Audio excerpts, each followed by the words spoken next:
sure the levels are good. Uh, sure the levels are good. And then I just have to quickly post this on Instagram, tag you as well, so Yeah. people can stream in as well. Yeah, okay. Um, How long is it gonna last? it depends, man. Like, do you have anywhere to be? Like 2 hours minimum. Could be more if like there Two are. hours would be if we can ideally if we can put a like a deadline at 5:30, so in 2 hours, Yeah, that'd be good for me because I am meeting my friends at the gym afterwards. So if possible, if it's really like yeah, clearly it's not gonna make it, we can. But I think 2 hours is good, no? Like that's a shitload of times to speak dude. about, It'll fly get in by. depth. It'll Yeah, I fly know it by, goes bro. fast. I know. But I'll try to I'll try to streamline everything, make it really smooth, so that like Yeah. we cover like Okay. all the questions like pretty quickly. Okay. So no pressure. Let me just post this. Yeah, the kind of some people already streaming in. What's up, Sewer Surfer, and what's up, Johnny? Um, yeah, if you guys have any questions, leave them in the chat. I'll get Diego to answer them best as he can. Uh, yeah, and sorry for being late, guys. Sorry to Diego as well for being late. My camera just decided to fucking act up, so we've eaten like a big chunk of time already. Anyway, post that. All right, guys. Yeah, now we can finally start, man. So yeah, for welcome to the podcast, guys. Today's guest is Diego Poncelet. Diego, if you could briefly introduce yourself, just tell the people who you are, what you're about. Yeah, Mhm. welcome. Yeah. Well, I'm most people know me as a skateboarder, a downhill skateboarder. I've been doing it for like 11 years. I was born in Mexico, but I lived in Europe for my whole life, between Switzerland and Spain. And I used and I still compete a lot. I was a two-time world champion, and now I'm currently focusing on some film projects that I hope to be able to share with you guys soon. Yeah. And on the screen over here, you can see one of my favorite runs in California on Ocean Spot, which is very representative of the type of skating that I like to do. Intense. Yeah, man. A lot of people love how you seem to manage to squeeze like every little inch out of the road. Like there's like it's like you maximize the whole downhill run, and I think a lot of people really love that about your style of skating. And we're gonna talk a little bit more about that. But Yeah, cool. how long have you been skating for? Since 2014, so it's gonna be 11 years in summer, which is Yeah, pretty crazy to think about because I remember back then when I yeah, would think about people that skated for 10 years, I would think of the OGs, you know? yeah. So now I believe I am an OG as well, or I'm starting to get there. Pretty cool. Yeah, pretty cool to still be around to do this. Yeah, dude, 10 years is a super long time, man.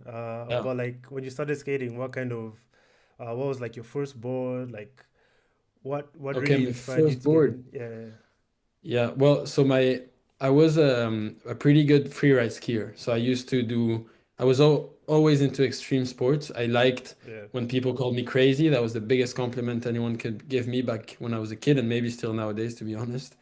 And I was a freeride skier. I loved racing cars. So like when my dad would take me go-karting, stuff like this, it was like paradise. yeah, But in summer, I remember I used to play lots of video games with my friends. And one day my dad told me, look, I saw a video of this guy, Ethan Koshard. He didn't know the name, but it was Ethan Koshard, yeah, like doing some downhill on his loaded. And he was like, I'll buy you a board if you manage your exams, because I was not the best student. He was just trying to mm, get me to like go outside and shit. And I did manage my exams because I really wanted that board. And that's how it all started. I got I believe it was I can't remember a sector 9, but I can't remember which one, a huge long tail.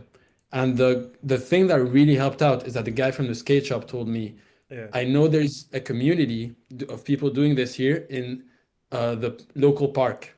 So I went to the local park and Yeah. a guy hit me up and he was like, dude, are you just starting? Like, I'll show you around, I'll show you the people, like, I'll teach you how to slide. And I think that is literally how I started. Because once you meet people, like friends, you make a connection like that, that's what really hooks you. And like, where were you based at the time? Like Lausanne, Lausanne. yeah. So And yeah, go on. Lausanne is, for those who don't know, it's a city in Switzerland, which is built on a mountain. So essentially, like the downhill culture was always there. And I remember when I was like maybe 8 years old, something like this, I used to live on a very steep street. And one day I was in my parking lot. And just to give a bit of context, there was like a sort of gate where you had a bit of vision on this steep street. And I saw a Mm-hmm. downhill skater pass, and he just like appeared and disappeared from my field of vision super quick. And I knew there was a roundabout at the bottom of that street. So the next day, I was sure he died. I was like, yeah, of course he died.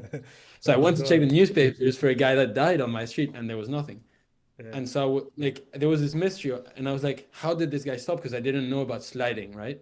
Yeah. And I think that thing stayed in my mind for like years and years, maybe like yeah, like 7 or 8 years, until I saw that video of someone sliding, and I was like, that's how he did it.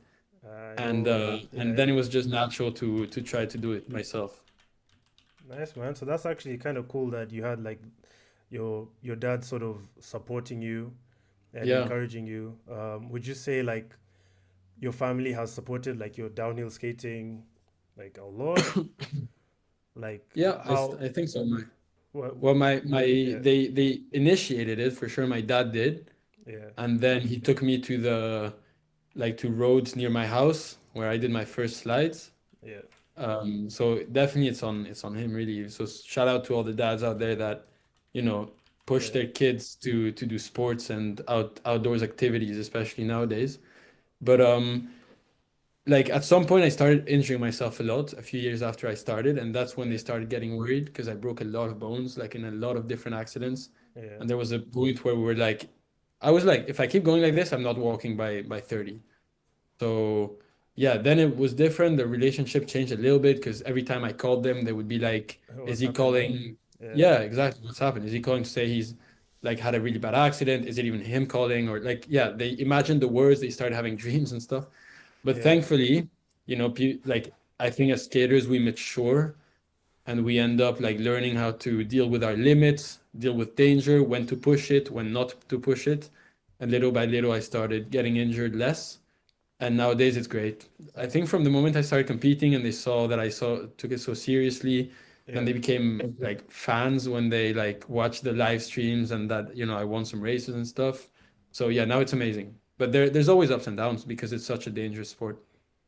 Yeah, that's true. But it always is nice to hear like people have like the support of their parents. Um, Yeah. for in my opinion, like having someone supporting you is what allows you to get to the next level. So Yeah, that's I really think why so. why I I asked agree. that Yeah. question. So Hmm. like now as you got into downhill, what aspect of it you know, did you really like the most? Because you've told us like, yeah, you loved it when people said you were like fucking crazy or whatever, like doing Yeah. crazy shit. But what aspect of it hooked you? Because downhill isn't easy. It's not easy. No, it's Um, not easy. but you've managed A to lot of take it to like, sacrifices. yeah. So what keeps you going? Well, What attracts you to it? Well, look, you see this street right there that Yeah. we're watching the video of? This is one of the streets that you would go to the skate park in Lausanne. This is a video from Lausanne, right? Hmm. And I realized, because I used to do a bit of street skating, I was just starting. I realized that I had way more fun going to the skate park through these like steep streets than actually being there. So I Yeah. thought, wait, there's something, here for me. And I think what really hooked me, to answer your question, is Yeah. sliding. Like that Yeah. sensation of like gliding over the pavement, like you're kind of in a trance. It's really Yeah. very, very, very special. And every time that I haven't skated in a few weeks and I slide again, I'm like, ooh, wow, like that's crazy. And you Yeah. never really get tired of it. And then That's little true. by little, the irony is that now I try to slide the least possible, right? Yeah. Because I try to grip and to go as fast as I can. But anyways, it all started there, and now, of course, we try to push it and be more in control. Try to take the roads as aggressive as we can.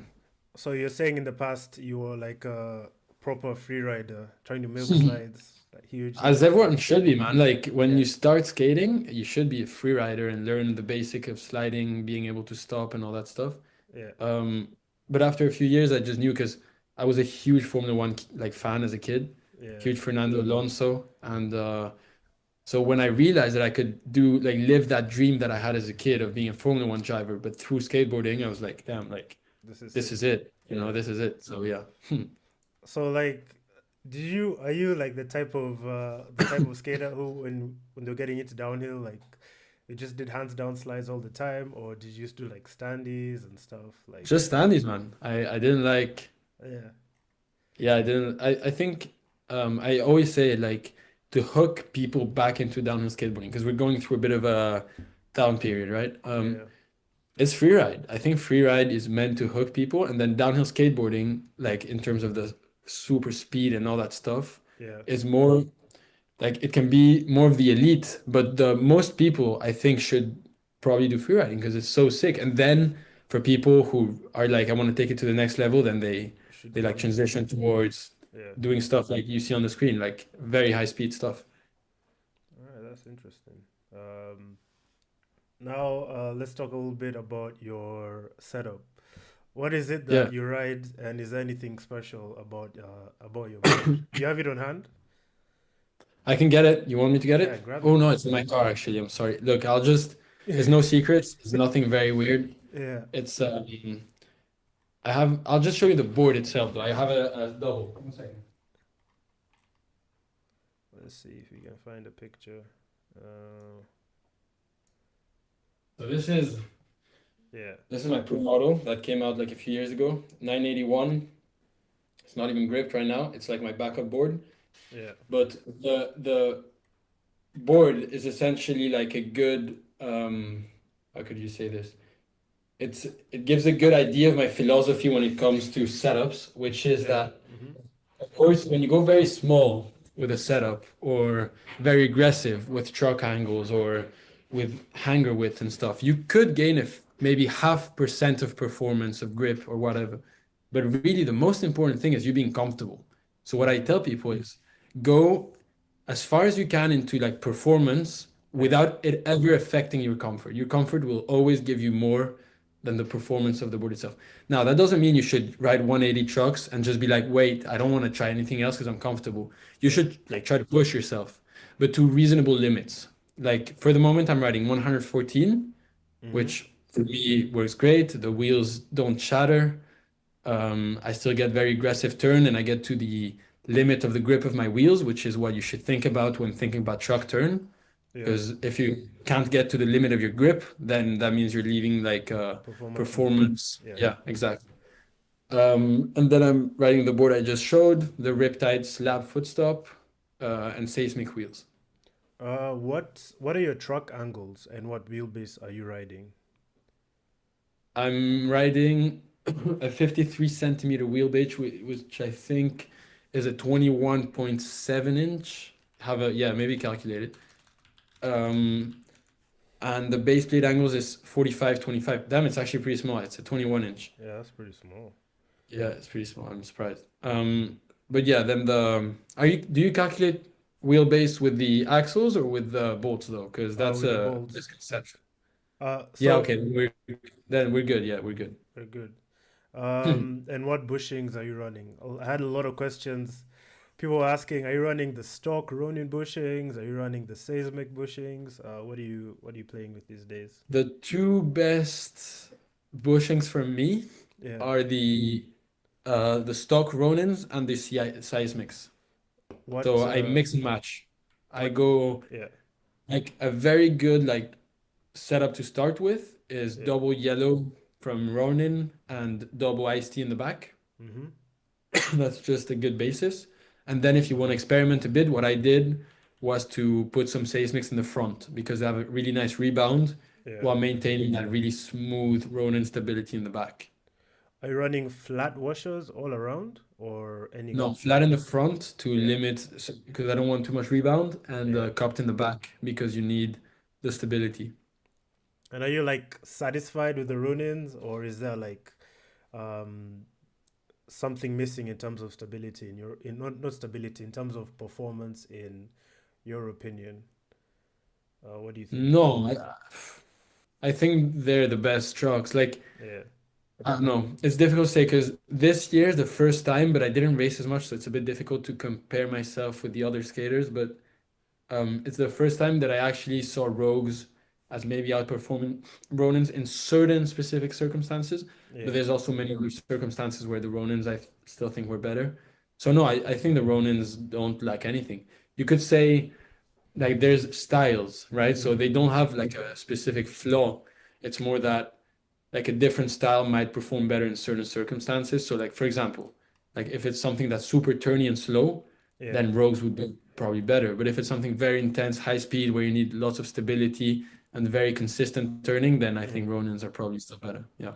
And you've tried both, so you're able to compare or like Yeah, I've tried both. Not to the extent that I've tried Ronins. So I can't say I rode the Rogues for months. yeah, But I'm pretty good at adapting to setups, so like I yeah. can take up my friend's setup and like ride it no problem. And so the rogues, I just needed a few days to see what they were about, and I thought they were really good, really fun, but But they don't have as good of a balance between oversteer and understeer as Ronins, yeah. which is why I ended up sticking with Ronins. Yeah, I kind of feel the same. Like I used to ride Ronins, and I decided to switch to Rogues, just because I wasn't getting as much turn as possible. But Yeah, I was running 45/20. yeah, Um, but one thing that I noticed with your style that I don't see with a lot of other riders is how smooth you are um, when you approach the apex. yeah. So let me see if I can get a video that shows this example. Um, yeah, this video of you in fucking Tenerife is fucking sick, dude. It's so Mhm. good. Yeah, it's cool, man. It's cool. Let me see. One of one of my favorites. Yeah, man. I think this is probably the best, one of the best downhill videos ever. The Yeah, only thank you, issue, man. yeah, Appreciate the it. only issue is that you stop halfway, but that can't be helped. But yeah, Yeah, that's man. how it is. And also, the camera was shaking, but I think we made the best of it. yeah, I think that adds a lot to the filming experience, viewing experience as well. So I don't think it's too bad. Yeah, Anyway, maybe that's true. I didn't think about it like that. Yeah. so yeah, we'll talk about filming as well in a little bit. But yeah, Yeah. yeah, one key thing that I noticed over other riders is how smooth you are towards the apex and how you basically blend your hookups so that Yeah. like everything is super smooth. Is that like your secret sauce to carrying more speed through corners, or why do you do it? Well, it's pretty complex to explain. Look, so basically, if Yeah, you like, it's just essentially it's a low degree, right? So yeah, like your slide, if you're doing a low degree, what it allows you to do on most corners is to brake later hmm, and to trail brake, which means that you're sliding while turning. yeah, And so you're essentially gaining a lot of ground and time on the entrance of a corner. And that like for years I worked a lot on my entrance of corners. So like really being the late of the late breakers, yeah, despite being, pretty heavy. So now a bit less because now I'm fucking heavy, but yeah, still like going to the limit in every stage of the corner, entry, mid corner, and exit of corner. And like I think the hookup being smooth, so like you can see in this video, is more of a yeah, byproduct of trying to do this, hmm, of like mastering this technique than being a thing of itself. Does that make sense? yeah, Like yeah.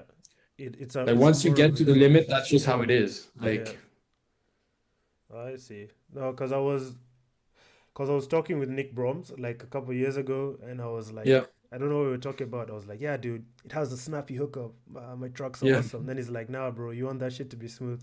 For the yeah. You longest time, understand? Yeah, I didn't understand why. And then like yeah, when I watched your videos, it started kind of clicking, and yeah. yeah. So Well, when you think about it, look, like, for example, something that I don't think is great with rogues, when I see even the best skaters mhm. on rogues have this problem, is that they have parasite movements during corners. So, like, they'll take a corner, but their Yeah, truck will bounce a little bit or will have a bit of an unwanted movement. And that is a big, like, you lose a lot from having this parasitic movement. Not Yeah, because necessarily it slows you down, but it takes you away from the optimal line. So yeah, you want stuff to be as smooth as possible. Like the best skaters in general will make things look easy. Like you will, yeah, it will look slower than what you're actually going because like you have like a certain type of control that yeah makes it look like you're okay. You know what you're doing. all I just right. skated this spot again a few days ago. It's really good. It's Mexico's best spot. Yeah, Yeah, I know sick. it was hilarious seeing that video between you and Oscar. Like, I don't know how you kept up on his board, but that was actually pretty sick. Yeah, I had snakes, man. It was tough. Yeah. That was sick. I hope you guys I hope there's like some content there that you're gonna post for us or some shit. Not much, man. It was Yeah, more of a like holiday for me, to be honest. fair enough. Do you have like family in Mexico or like No, it's just I a friend? don't. Yeah, My parents met in Mexico, yeah, and I was born there. My two little sisters were born there, yeah, and I still have a deep like personal connection with the culture and the people, yeah. but I don't have family. I just have lots of friends there. Yeah, So which is like family. It's the same thing. basically, it's just one of your favorite places to visit or something like that. It's probably my favorite place to visit. I Yeah. think I will go live there someday. Yeah, probably. And okay, what is it about the culture that like gets you going or like everything? It's just the whole vibe. Or damn, I think the homie's frozen. I'm Did it crash? Are we good? Yeah, it froze for a little bit. Okay. So Mexico is your favorite Yeah. place to visit. Is there anywhere else that you love as much? Or Well, Mexico is my favorite place to visit as a human being. As a skateboarder, probably not, because it yeah, doesn't like the spots are better in other places. But yeah, in terms of skating spots specifically, the best place yeah, in the world is probably Andalusia, so the south of Spain, the Swiss yeah, Alps. yeah, Vulcan is the best spot in the world. I haven't visited North Carolina, which is probably the biggest yeah, thing on my to-do list, but Mexico as more like culturally speaking, people are very yeah. passionate about life. Like everyone is, like Very everything lively. is in excess, everything is like overblow. Like it's amazing. It's a country I really appreciate. Yeah, those Andalusia videos just look Yeah, bro. insane, dude. Yeah, They just look insane. yeah. Is that like where one of your favorite roads is, or where if you had to like pick a road that's the best in your opinion, which would you say? It's Vulcan. That's the Vulcan. best food in the world. Yeah, Full stop. Why? because uh, it's the most world. I think you go from a very technical section where you have 20 kilometers an hour Yeah, into like technical chicane, perfect pavement, so it's entirely in your control. That helps a lot. You know it's not going to surprise you for something like either you make it or you don't, but it's up to you. yeah, The Then followed by a long straight where like straight line matters, like straight lines better than below, into a chicane where it's about courage. So you have the three things: courage, technique, and straight line. straight Too much line push, speed. which I appreciate because I don't like pushing. Yeah. Ah, that's sick then. Okay. Yeah, it's good. Yeah, and I haven't really, I didn't really see Vulcan that way. I mean, I've never skated it, but it just looks like it's mad top to bottom. Like it's kind of, Yeah, that's what it is essentially. this Yeah, is this is just, the best roads in the world. You do you, need yeah, Turkey yeah, is also probably as dangerous, but it's not as technical, I would say. It is very technical, but yeah, this has more variety of different corners. You have then you have a few low degrees, whereas I don't know, Turkey felt more like just you just stomp on the brakes and then yeah, take the I don't know. corners. Yeah. Yeah, maybe not exactly. Like I have really a soft spot for Vulcan. I could spend months there just skating. Damn, man. All right. Now I'm gonna ask you a couple questions from the fans. Yeah, We have some of our European friends talking shit in the chat, talking mad shit. nice. Let's see one sec. Tice is asking about foot massages and whether that's gonna make you a world champ. but whatever.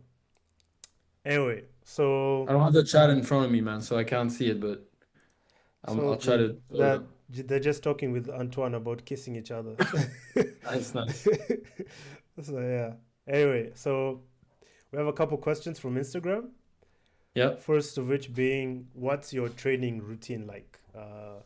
What does what work do you do outside of skating to support your skating or just generally?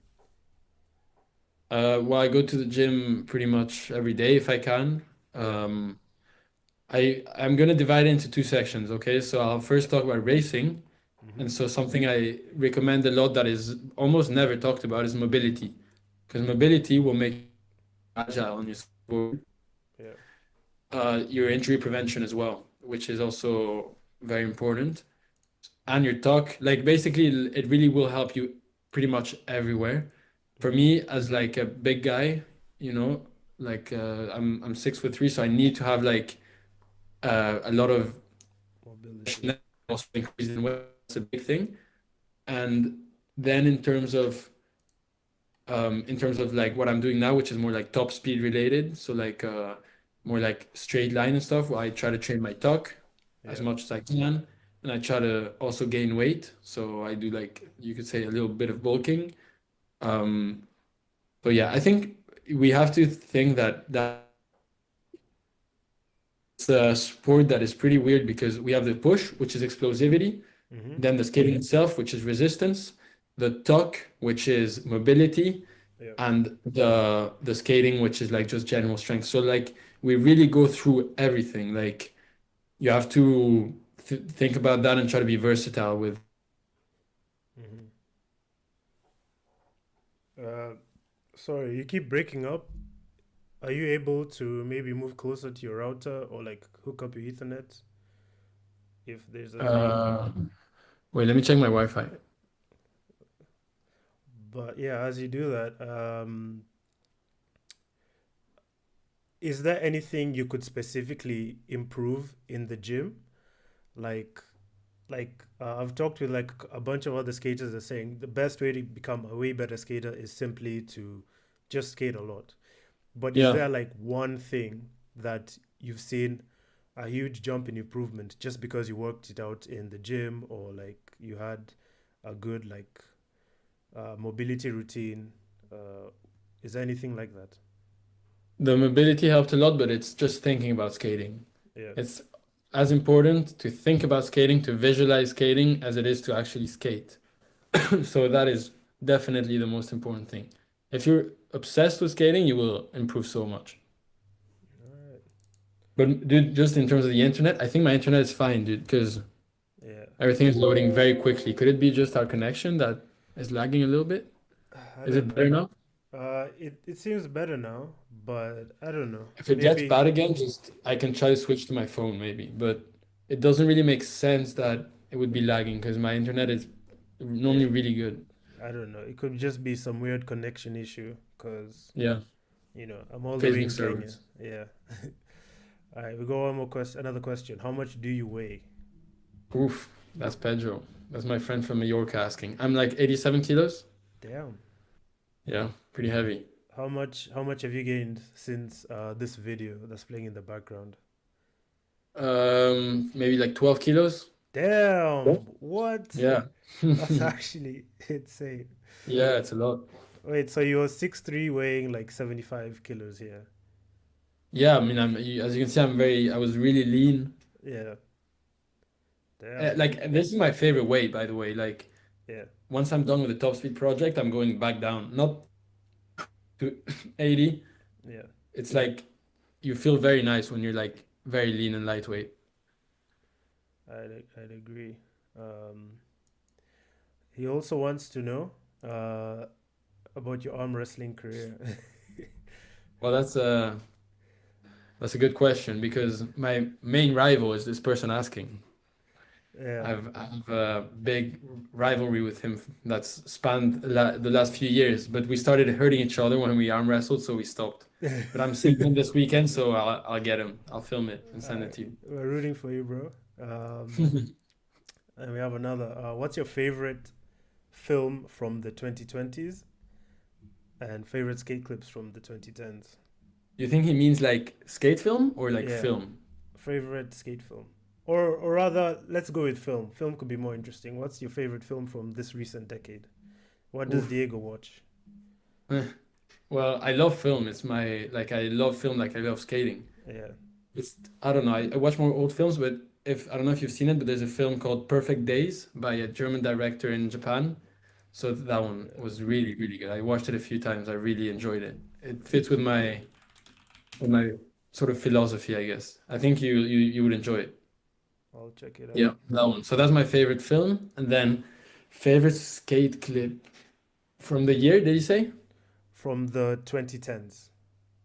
Oof, 2010s. Yeah, It's a good question. A difficult question. yeah. It doesn't have Mm. to be the best, but one that Okay, you, honestly, I don't know, yeah. but no, 2010, no, it doesn't fit with 20. I'm not sure. Is it Snyder's Highway Run 2010s or not? Is it 2019 maybe? Snyder. Because yeah, but Yeah, but Highway Run is Snyder Osorno. I awesome. always like say that's the best run of all time. So 5 years ago, yeah, it's still in the 2010s. So that is the best run of all time. I will always defend. And Yeah, it's fucking crazy. Yeah. it's insane, bro. Like it's really, really good. I love this run so much that I'm currently making a short film about it. Nice, man. Is you've been making a lot of films recently. Is that like your what do you want to do as your career? Like what is Yeah, yeah. Tell us a bit more about that. I think so. Yeah. It's my other passion filming, and Yeah. I think I'd like to make a career out of it. So I've been like, for the moment, short film about my friend skating, and now I'm making a. Oh, did it lag, dude? Yeah, I lagged a little bit. Do you want me to try my phone Um again? we could try your phone. We could switch No, to but your I'm gonna phone. try to connect to the Wi-Fi of my phone first. Okay. All right. We could try. Uh, I wonder if it's on my end. Let me check.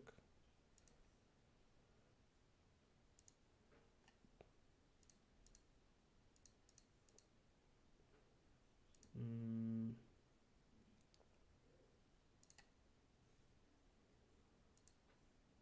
'Cause I'm disconnected. Anyway, guys, before Diego comes back, okay. Is it any better now? Probably not, right? it's not that much better, but Now I'm on my phone 5G. okay. Yeah, we can make do. Let's give it a try for the next couple minutes. See if it's. But I'm sure it's not an issue on your end. It's probably just like I don't know, some shit to do with Kenya, you know. But Yeah, or yes, Facebook or okay. yeah, Okay, Facebook. so in Yeah, terms of films, yeah, um, yeah, I love films. Like, it's my favorite way to express myself artistically, I guess. So yeah, I decided to try to make a career out of it, and now I'm starting to not really transition, but I'm connecting both passions because I made a short film about my friends in Mallorca yeah, and my friend Tem, who had a life-changing accident some years ago, and it goes kind of through that. And yeah, then now I'm making a short film that's a portrait of a snake. When he was here, he was in Mallorca 2 months, so we filmed it during his stay here, yeah. and I'm editing it currently, and it's a lot of fun. It's crazy. You guys are gonna like it. Nice. Looking forward to it. I haven't yet watched Tem. I don't know, Yeah, but like I saw like some of the stuff you're sharing about it. It seemed a bit heavy, so I wanted to like give it a yeah, proper day of to watch course. it. Yeah. Yeah, for sure. So like Better to do. once you're done with skating, once you get too old for it, you're never too old for skating, by the way. That's kind of what you want to do with the rest of your life. Just make films and are you gonna go to school for it? Or how's your background for No, I sport? think Yeah, film is like it's a bit of like common language between everyone in a way because there's a cinema language, how you, for example, make someone feel certain things or how you speak through images, but Yeah. at the end of the day, we all understand images because it's what we see every day, all the time, you know? So I don't think it's really necessary to go to school. I think everyone goes through different life experiences and has Yeah. something to say as a result of that. Hmm. And therefore, I think you can just make films where whoever you are, if you have a certain motivation, a message you want to say, or something you want to show, Yeah. and that's where I'm at. So I would rather just like experiment myself than go to school, which is not really, I don't really like school that much, to be honest, in general. Yeah, fair enough.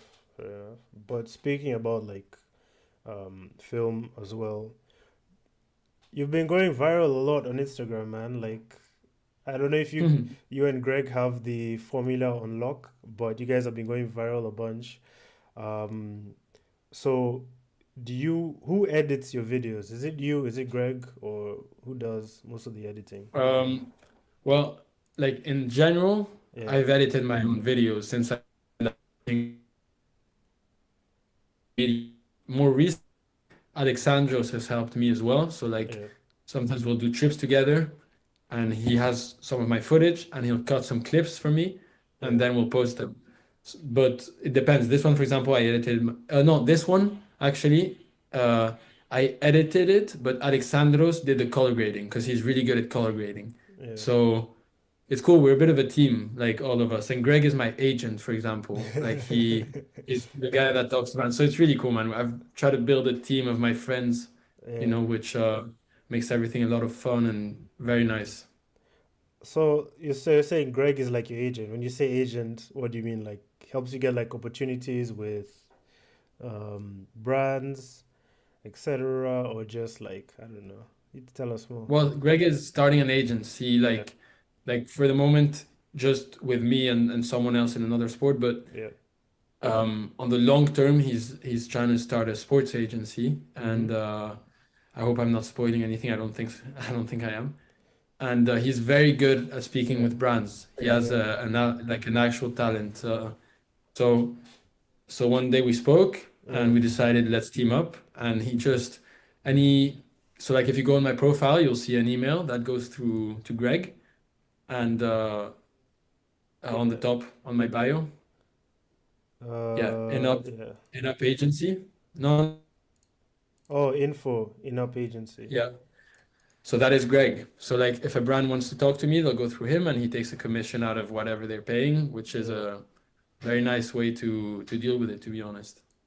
that's sick, man. Hoping Trying you to bring get each other up. yeah, hope you get some sick opportunities to work with some sick Oh, brands thank you, man. because you're like yeah, you're killing it, man. Thank But you. Appreciate it. speaking of going viral, right? Like, do you have a formula for it, or like what works for you? Um, Obviously, if you don't want to share your secret Um, sauce, it's cool. no, But I have no secrets. I yeah, well, it's pretty like there's it's not secret sauce, it's more like yeah, first let's think about the camera, all right? So like right. for those who don't know, you need to have a very wide angle. Hmm. You need to so probably a good camera and a good lens. You need to have a friend to follow you on a film car, a friend who is good at doing so. You know, in my case, for example, I need like good filmers because I Yeah, try to go as fast as I can. So sometimes yeah, it's difficult to film with the car. Um, you need a good something people don't think about is the how do you call it the attach to the camera in the car. the Can't remember, mount, but camera though mount. yeah, Yeah, uh, that is also important because you want the camera to sit at a certain height. So for example, if you see this clip, it's pretty high. If you go higher, it looks like a video game, which can be good or can be bad. If you go lower, you have yeah. more sense of speed, but you don't see Action. the background anymore. Yeah. So Yeah, you lose the landscape. So there's a sweet spot. So as you can tell, like there's a lot of little details. And then when you're posting, the caption is important, but you don't want to go cringe either, you know? yeah, Like you want to maintain some not betray yourself too much either. Like yeah, yeah, yeah, yeah. you want to sell your Balance. soul, you have to find a balance. Yeah, Then there's stuff like, man, the caption is important. Like I edit my captions yeah. on I edit my videos on DaVinci and Uh-huh. I edit my captions on Lightroom. Like it's a lot of work that people don't necessarily realize. It's like a full-time job sometimes, you know. Now not so much because I don't do it so much, but when Yeah, I was at my peak, like posting every few days, man, that was a full-time job, yeah, for sure. damn, man. Yeah, it is. It is. It is a lot of work, and it is kind It is a of lot, yeah. interesting to see how it all comes together. So, like, when Yeah. it comes to like picking music or like cutting the video, I don't know. Like, I see you pick a lot of like some of the popular reel music, but do you think that's important to making a reel go viral or not at all? Yeah, it is definitely important, but I try to avoid using the ones that are like so like in popular Reels music, you'll have Yeah, like maybe I don't know, like maybe I don't know, maybe there's 50 or 100 or some. yeah, In those 50 or 100, you'll probably find something that isn't too bad taste. yeah, Like for example, I was lucky here. I found like Black Dog by Led Zeppelin, which maybe was doing well at that moment. I'm not sure, yeah. but Led Zeppelin is a great band and it works. So I try to find like musics that have both qualities of like being recognizable and Yeah. fitting the clip. So people like when it's recognizable, basically. I think that's even more important than like the music being famous on Instagram. It's more like if you put Bob Dylan Hmm. uh, or like the Rolling Stones, people, it might not be famous on Instagram, but people know that melody. So they're more Right. keen to keep watching than if you put some obscure experimental jazz song, which I would like to put, but Yeah. it's just not going to do well, you know? Hey, but speaking of music, man, I've seen some of the stuff you've been putting some of your videos. So are you a classic rock fan and a jazz fan as well? What do you listen to? I listen to everything, but Yeah, I love rock, like yeah, psychedelic rock, um, yeah, classic rock as well. I love jazz. I love classical music. yeah, I love even some more recent like stuff like hip hop, classic hip hop. Who doesn't like it? yeah. So a bit of everything. Honestly, I just love music. Like I listen Wh- to music all day. what are some of your favorite bands or songs generally? My favorite bands. That's a difficult question. Or song, or song, whichever, or which what songs or what albums mean the most to you? I think that might be easier than favorite. Yo, yeah. Can you hear me? Yeah, yeah, I can hear you. You, I'll just man, it's such an easy answer, but I love Pink Floyd. yeah, Who doesn't? fair enough. Yeah. So like so wishing like yeah, I don't know. There's I'm gonna try to think about something a bit more interesting though, because fuck, I feel like everyone will give Pink Floyd, you know, but No, it's cool, man. Be yourself, man. This is what people are tuning into the podcast for, bro. They don't want. They want yeah, to. yeah, true. Yeah. So just be yourself, bro. I'll think about it. I'll think about the question. For now, I'll give you Pink Floyd, all right? Pink Floyd. All right. Which I love, yeah. Yeah, but I did see you. I don't know. One of your videos you had Yusuf Kamal, which I thought was really cool. If I'm not Yeah, wrong. yeah, of Yeah. course. Classic. Amazing artist. Yeah, amazing artist. So I'm always interested to see like some of the music choices you have because I think we have kind of similar Ooh, yeah. music choices. But yeah. Anyway, let's pick up some questions from the fans again. Let me see. Let Yeah. me get an interesting one. Oh, it's a great one. What gives you the confidence to maximize every sport outside of events? That's Antoine asking, and it's a very good question.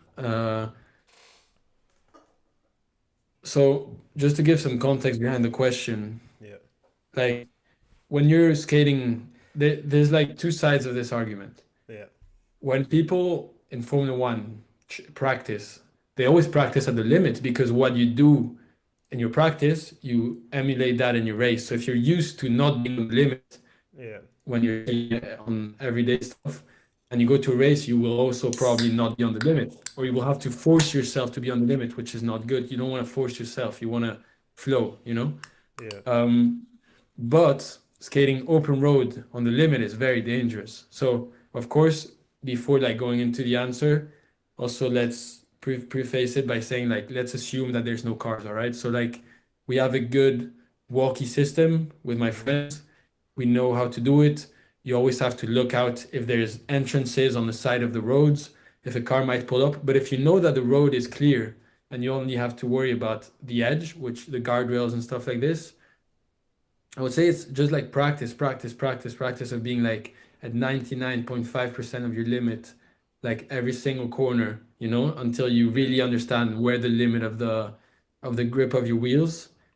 And then at some point it's just like confidence, trusting yourself to be able to do it. Um, and yeah, once you like start getting there, it's the best feeling in the world, honestly, because you can treat every hill like a racetrack in a way. Again, assuming there's no cars, but Do you ever it's a get feeling. scared these days? Are there routes that scare you? Um, Not much, no. I Yeah. really, really trust. Like I've really like I used to be terrified, man. Like when I started skating, I remember, Yeah. and I would get to a new spot that was scary. I was like, "Oof, am I gonna like get to the bottom of this?" But no, nowadays I'm very, very confident that I'll pull through somehow, that I'll manage Yeah. to do whatever I'm trying to do, basically. I don't even think, like I'm fully in my subconscious. Yeah. Do you get drawn into the flow states, or are Yeah, you like, yeah? I mean, that's actually a good question also that connects to what Carlotti is saying. I think Mm-hmm. like the fact that you would ask yourself the question Mm-hmm. is already kind of not being in the flow state. So like I remember a book I used to read when I was like learning about like racing and stuff. Mm-hmm. A motor racing book. I think if I remember correctly, it was saying you shouldn't try to do, you shouldn't try to go fast. When Michael Schumacher or when Mm-hmm. Lewis Hamilton are on their limit, they're not trying, they're just going. Yeah. So you make it into a habit, and that habit is the flow state essentially. Like the ability to get in the flow state as soon as you get your visor down. Yeah. And that is just like putting a lot of time, a lot of effort, like getting into that confidence, and then the transition between practice and racing is much easier. Like for me, like whenever anytime I'm skating, pretty much like I will always assume that Mm-hmm. I'm gonna exit a corner faster than someone else. Like regardless of who it is, if I have someone in front of me, I will always, and that was like my biggest advantage when I was dominating kind of like the Yeah. circuit. It was that I could always base my strategies around the assumption that I was going to exit faster. And so, like, I could always like pass after a corner or something like this. And that is, I think that also comes from like, yeah, like just being on the limit also when I'm skating, like Yeah. on a daily basis, right? Yeah. All right. Thanks for that answer, Carlotti. You've got your answer. You're now gonna be a better skater, bro. Um. Yeah. How did you get your tuck so low with your height when you're on such a tiny board? Um, I didn't even think about Yeah. like having a low tuck, just to be clear, because there's people with a really high tuck that are very fast. Mm-hmm. Thinking about someone like Tanner Morlock, for example, who was incredibly fast in a straight line and he was really high. He's even taller than me. So I don't think you should really focus on your height, Mm-hmm.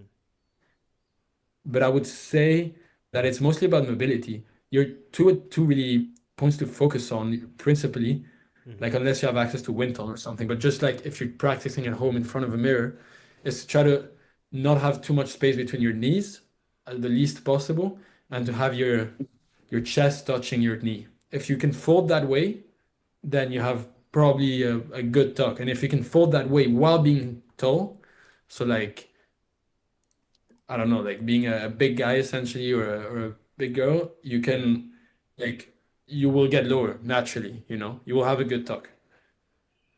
All right. And then one more. How many downhill skaters have you kissed? Two, I think. Two. Two. Carlotti, he's definitely kissed me. He always tries to kiss me. And I think Ambroise might have kissed me as well. Fuck. I hope it's all These consensual. French boys, man. You You're have on to always vacation. be you have to be on the lookout when they're around you. That's crazy. French boys kiss the homies, huh? Yeah, Anyway, yeah. No but yeah, hesitation. speaking about like top speed and stuff like that, like I've seen a bunch of stuff you posted so far this year about like your new Aerolid, which I think is fucking sick. Um, Thank you.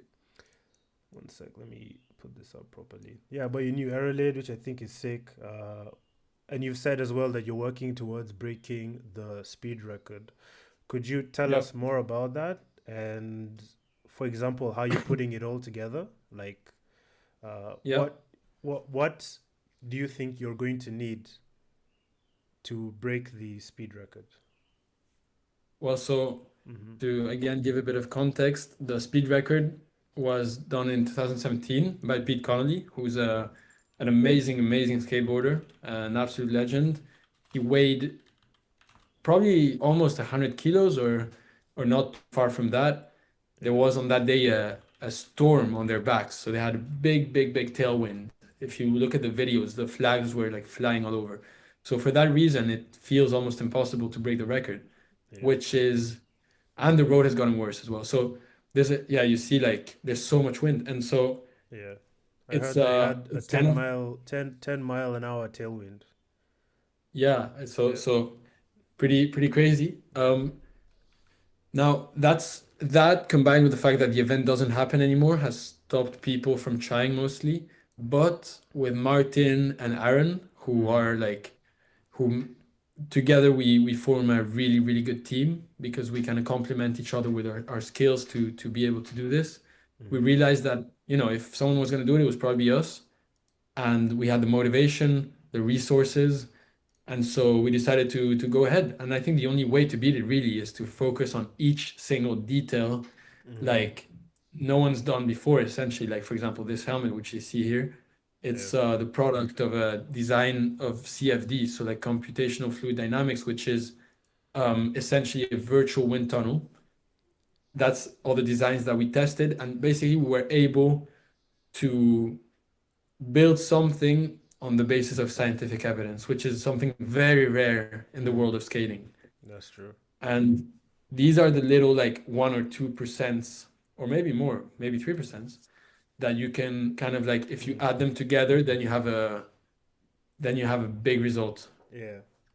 So what about like your suit? Are you still rocking the red, Yeah, the Jonathan demon Fletcher. sex suit? Yeah, exactly. Yeah, that's probably still the fastest thing out there. Yeah. Yeah, exactly. Yeah, I think that's important for sure. Having Yeah. a good fitting suit. This is a company called Jonathan and Fletcher, which have the records for the pretty much anything gravity related. So like if you go to their office, I've gone a few times, Mm-hmm. they have like posters of a guy jumping out of a plane with a big lead of like maybe 50 kilograms on his head and just like throwing himself out of the plane to try to beat the record of like the free falling speed of a human being. Stuff like this. They have all the gravity related records. Mm-hmm. And skiing is one of them. And now we would like to do skating together. No, actually, never.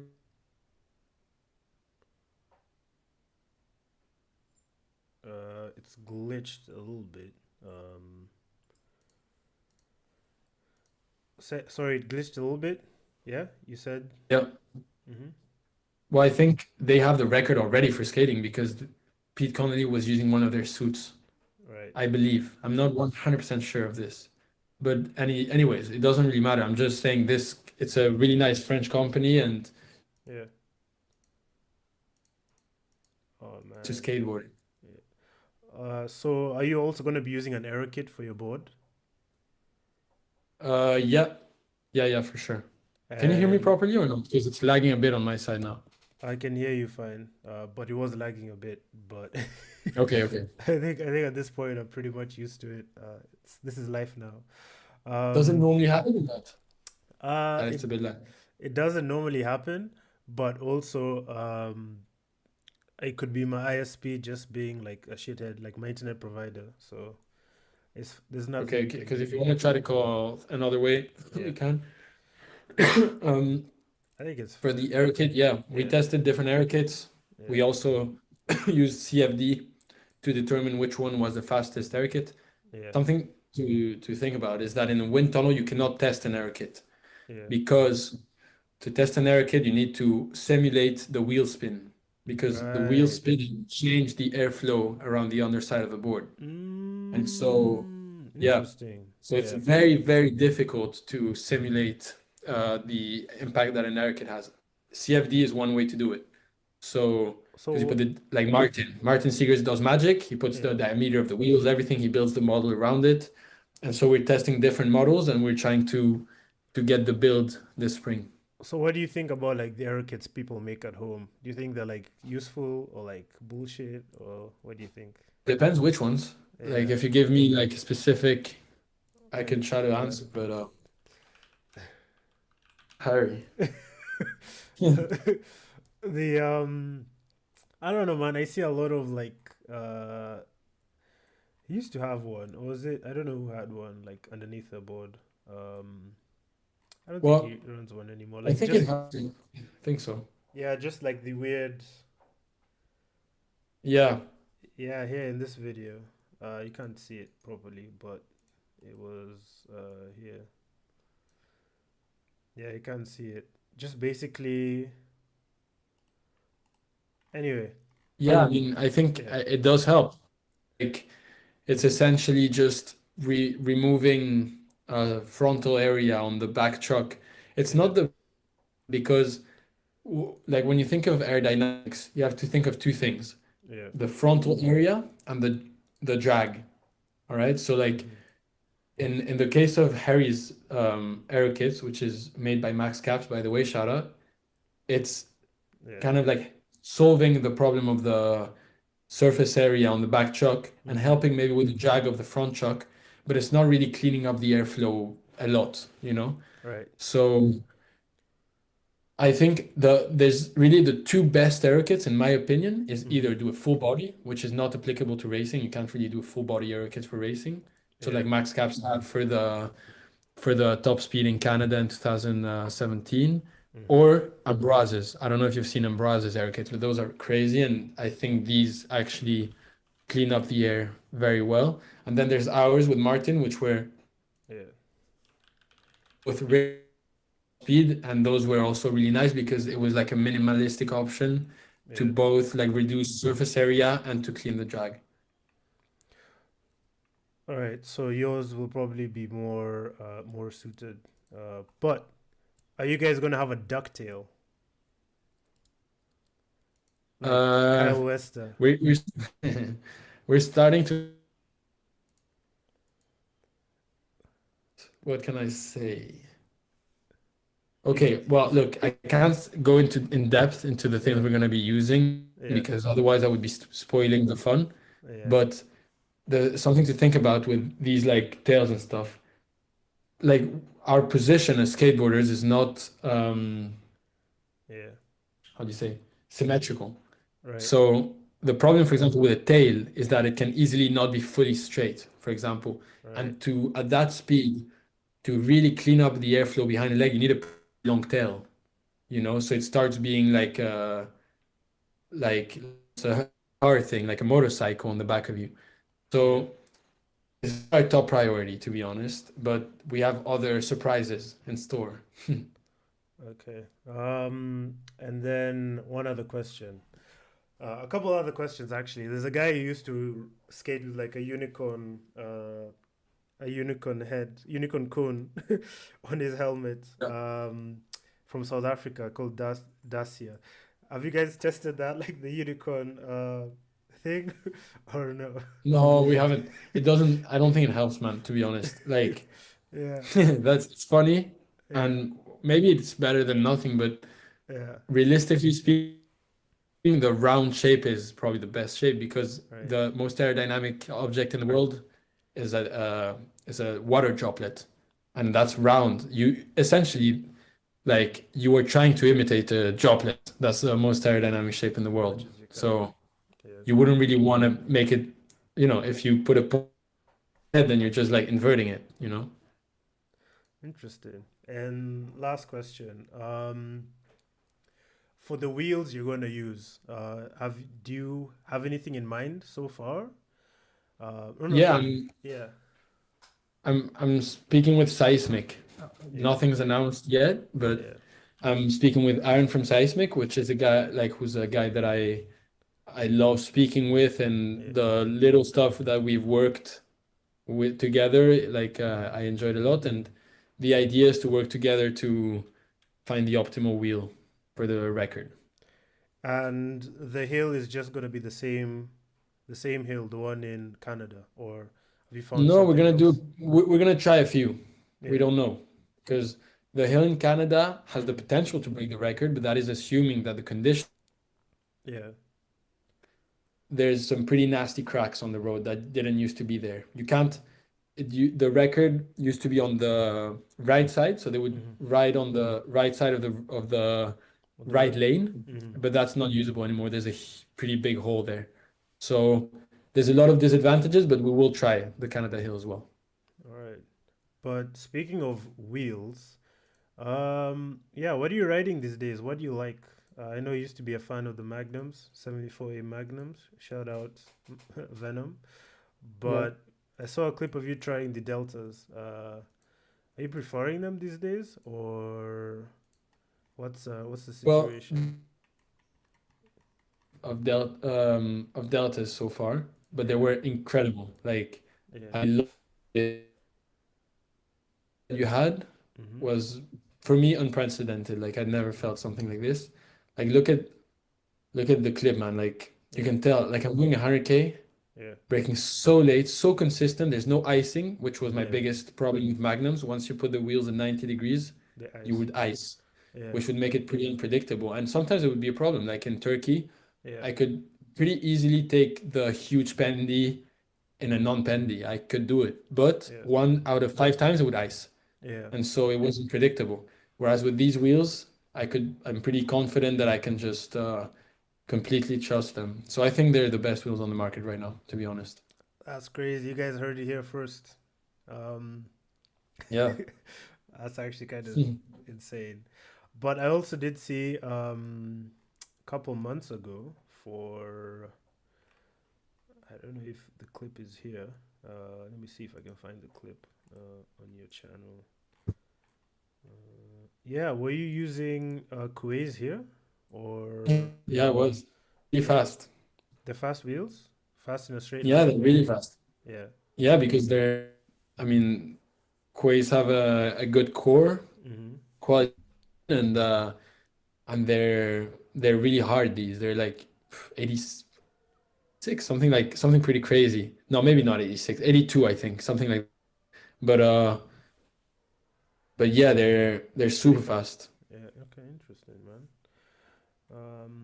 And now we're gonna transition to a couple more fan questions. Um, let's see what people have cooked up. We got loads of questions for you, man. Like 36 Yeah, questions. We're not gonna go cool, through all of cool. them, but we'll go through what we can. Um, yeah. What's your favorite genre of movie? Well, I appreciate the question. I've spoke with Zach a lot Yeah. about like film and like other stuff because we often just focus on skating, but Yeah. it's always cool. I mean, I know you've just had it on the podcast, but Zach is a fascinating person in and out of skating. He's very interesting. He's very interesting. Incredible person, Yeah. huge heart. That's the Mm-hmm. most important thing. And my favorite genre of movie, I would say it's pretty like, well, I would say it's like dreamy movies. So like, of course, like we can mention David Lynch, who just passed away. Yeah. You know, like known for his obscure and experimental style, or like Russian filmmaker Tarkovsky. People that use cinema Mm-hmm. to like represent not the surface level realities like that you would have in a normal narrative, but Yeah. the like inner lives of the characters. So like the emotional state, and they try to put that on like an image on film. That Mm-hmm. is amazing, man. And that's what I've been getting inspired with when trying to film like especially my current short film with Snyder. Not just like asking him, look, Yeah. how do you like what do you what's so special with skating for you? Now trying to go under that and like going into like his dreams, like what Mm-hmm. he thinks about when he's afraid, when he thinks about when he's like stoked and like ready to do one of the craziest runs in history. So yeah, that's what I'm excited about. Nice. I wish I had a couple movies to suggest to you. Do you watch a lot of anime or no? Anime, the best anime of all time, in my Yeah, opinion, is Akira. Have you seen Akira? I've seen Akira. Yeah, too many You times. seen it? Yeah, a lot. Um, what can I suggest to you that's in line? That's in line with that. I mean, Studio Ghibli, right? Have you seen Yeah, them? yeah. I've seen a lot of Studio Ghibli films. Masterpieces, incredible. Also very like Yeah. very poetic in the cinematic like language, amazing stuff. I'll suggest this movie called Hanabi. Uh, Okay. I don't know. I don't know if it's be what you want, but like I don't know why in my mind it kind of fits what you're saying, but I don't know. It's just weird and like I don't know. I don't think this is a good suggestion, but just watch it anyway. Well, just send it over. I can't see it on the screen because it's very pixelated for me right now, but All right. Let me send it over then. Honeybee. Yeah, Hanabi. Man, I love weird movies. I don't know if you've seen movies of, for example, Alejandro Jodorowsky. Alejandro. Jodorowsky. Have you seen, do you remember The Kings of the Mud by Valhalla? Yeah. How do you spell his second name? Joe. Jodorowsky. Yeah. Okay. Yeah, there you go. That's the one. Yeah, Kings of the Mud. It's surrealist filmmakers and it's crazy, man. Like really weird movies Yeah. if you're receptive to like Yeah. what they're showing you, you're not trying to make sense of everything. Yeah. That's the thing with film and music. Like when you're listening to music, Hmm. how what do you think about? You're just thinking like, how does it make me feel? Yeah. When people watch films, they always try to understand like what's it trying to tell me, what does it mean? But it Yeah. doesn't matter. It's the same thing. It's just how it's making you feel. So if you're receptive to that kind of like Yeah. thinking, then these kind of weird movies are really amazing. I can't believe this is the guy that made Holy Mountain, bro. Yeah, bro. Of course. It's- Yeah, masterpiece. Dude, I tried to watch it, but I was like, I don't know, I got scared. That was like a couple of years ago. But maybe I'll be more Just too into it much. now. No, but well, watch El Topo. El It's his Topo. earlier work. Yeah. Alright, It's also exceptional. It's a bit softer maybe than the Holy Mountain. So, yeah, Holy Mountain was like it was well, the crazy thing, what do yeah. you like if you had to say Hmm. what type of person would you say that this guy is? This guy, Like if you had to guess, yeah, what type of guy he just wild was? guess.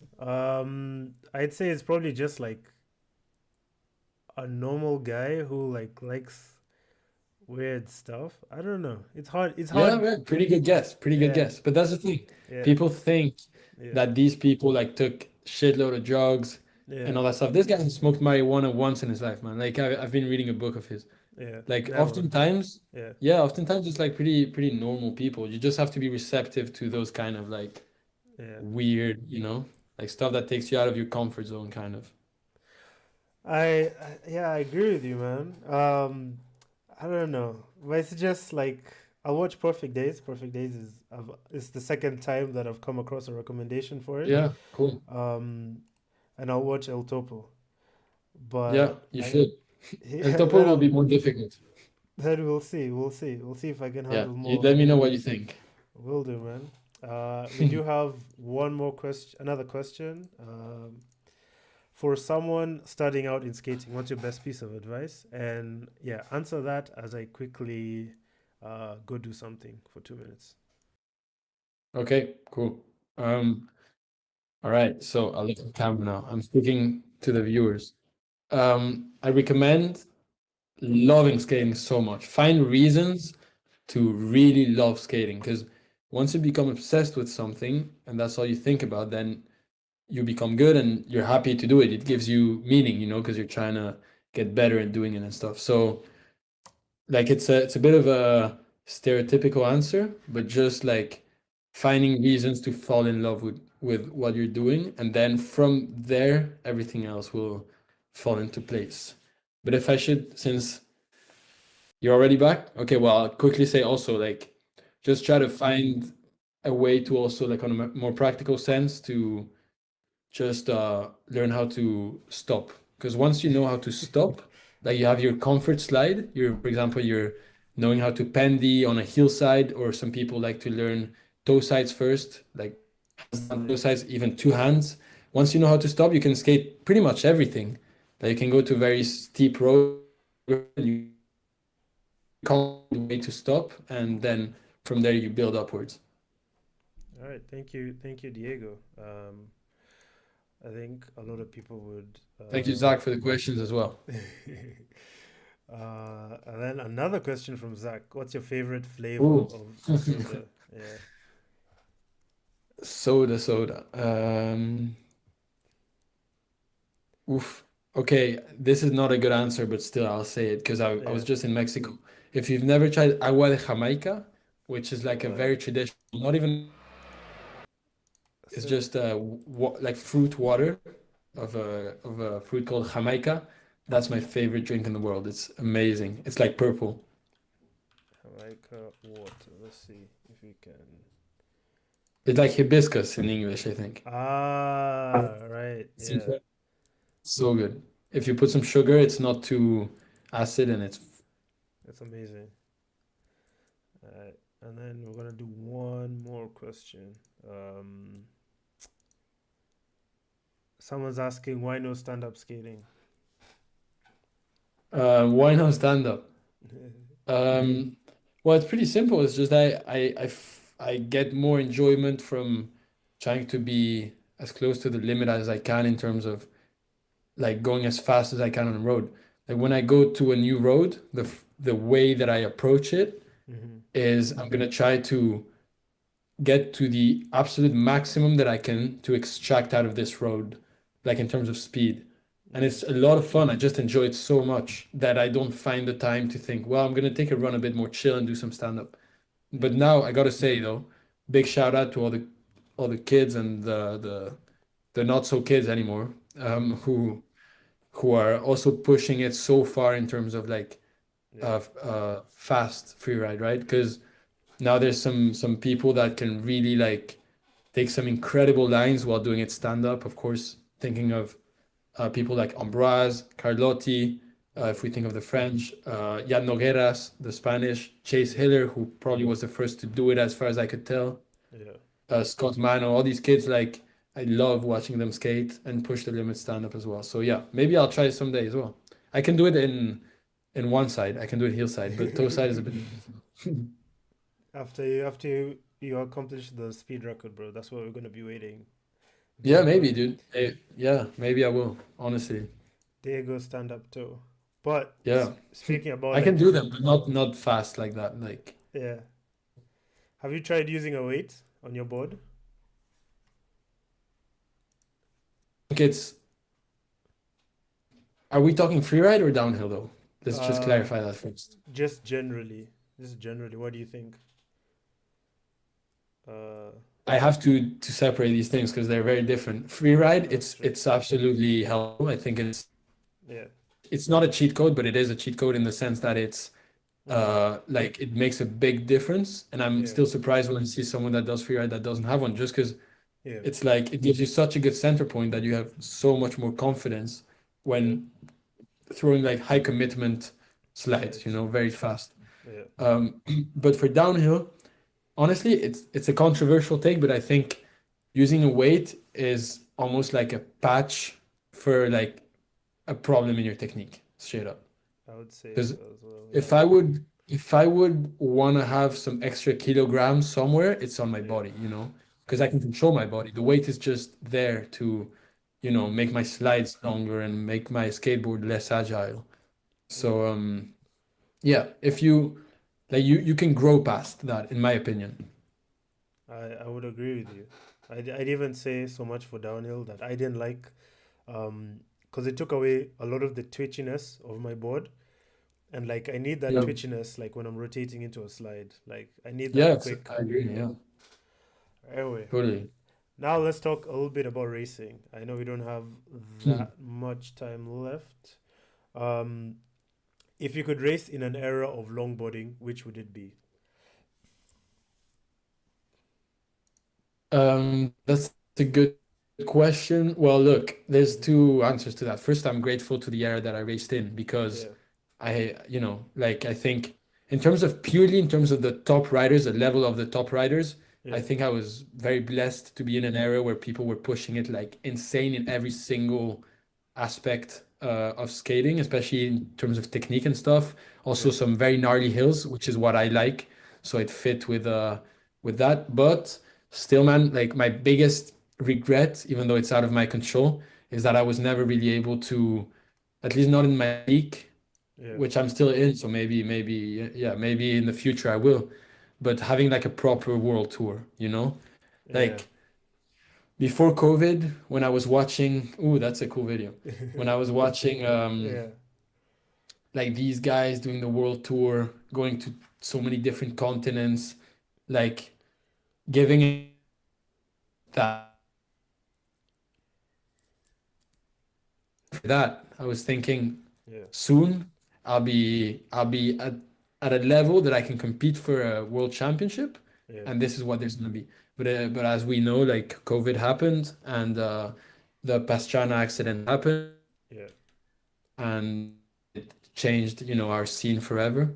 yeah, But yeah, that's the only thing that I wish I had that I didn't get. So I could say, yeah, the Kevin Reimer and the golden Diego, age of racing, which is back then, like 2014 and stuff, more racers, more hills, yeah, more races. yeah. Yeah, I'd agree. It kind of sucks how everything kind of crashed after COVID, but it Yeah. seems Salim is kind of bringing it back, which is Yeah, I think nice. so, man. We needed someone with that much motivation to make it work. Yeah. But speaking of racing again, like who inspired you the most? Um, who inspires you or inspired you? Like who do you look up to? Who inspired me the most is my friend Tristan from Lausanne, Tristan Cardillo. He Tristan. was, Yeah. yeah, I was lucky that Yeah. when I started getting motivated to race, I had Tristan to look up to, and I knew that if I became better than him, I was the best skater in terms of technique in the planet. Best. Yeah. He was so good. And so I had right next to me one of my best friends Hmm. that I could be like, if I learn from this guy and if I become better than him, then I'm the best. And that's incredible. That's so lucky. Yeah. So definitely Tristan, man. Like he was so good, so innovative for like the time that he was skating. I think he was probably the most Yeah. technical racer at some point, in his best moment. And Oh, then yeah, uh-huh. Yeah, but it was kind of crazy. Like Tristan came out of nowhere, started winning yeah. races and shit. Like back in And 2017, that was fucking yeah, insane. man. And a lot of people have almost like Yeah, kind of forgotten, the impact that he had back then. yeah, But like I think he really like inspired some of us. And also like this kid, man, he was like what, like maybe 16 years old or 17 years old, and he had school at 8 a.m. and he was skating at 6 a.m. Like people don't realize the type of work that it takes to become the best in the world. And that's what it was. And I was lucky to learn from this kid who was fucking waking up at 5:30, yeah, like eating good. He was 16. Who has the motivation to do that? I was just playing video games and then like yeah, going to skate, walking himself runs before school. Then at lunch break, he would again go skate. Then after, like, so yeah, Tristan was, he I earned gotta it. call, like, give him a shout out for sure. Shout out Tristan. But speaking about like the best racers, who would you say is the best racer right now? And you can't say Harry. I can't or I can. You can't.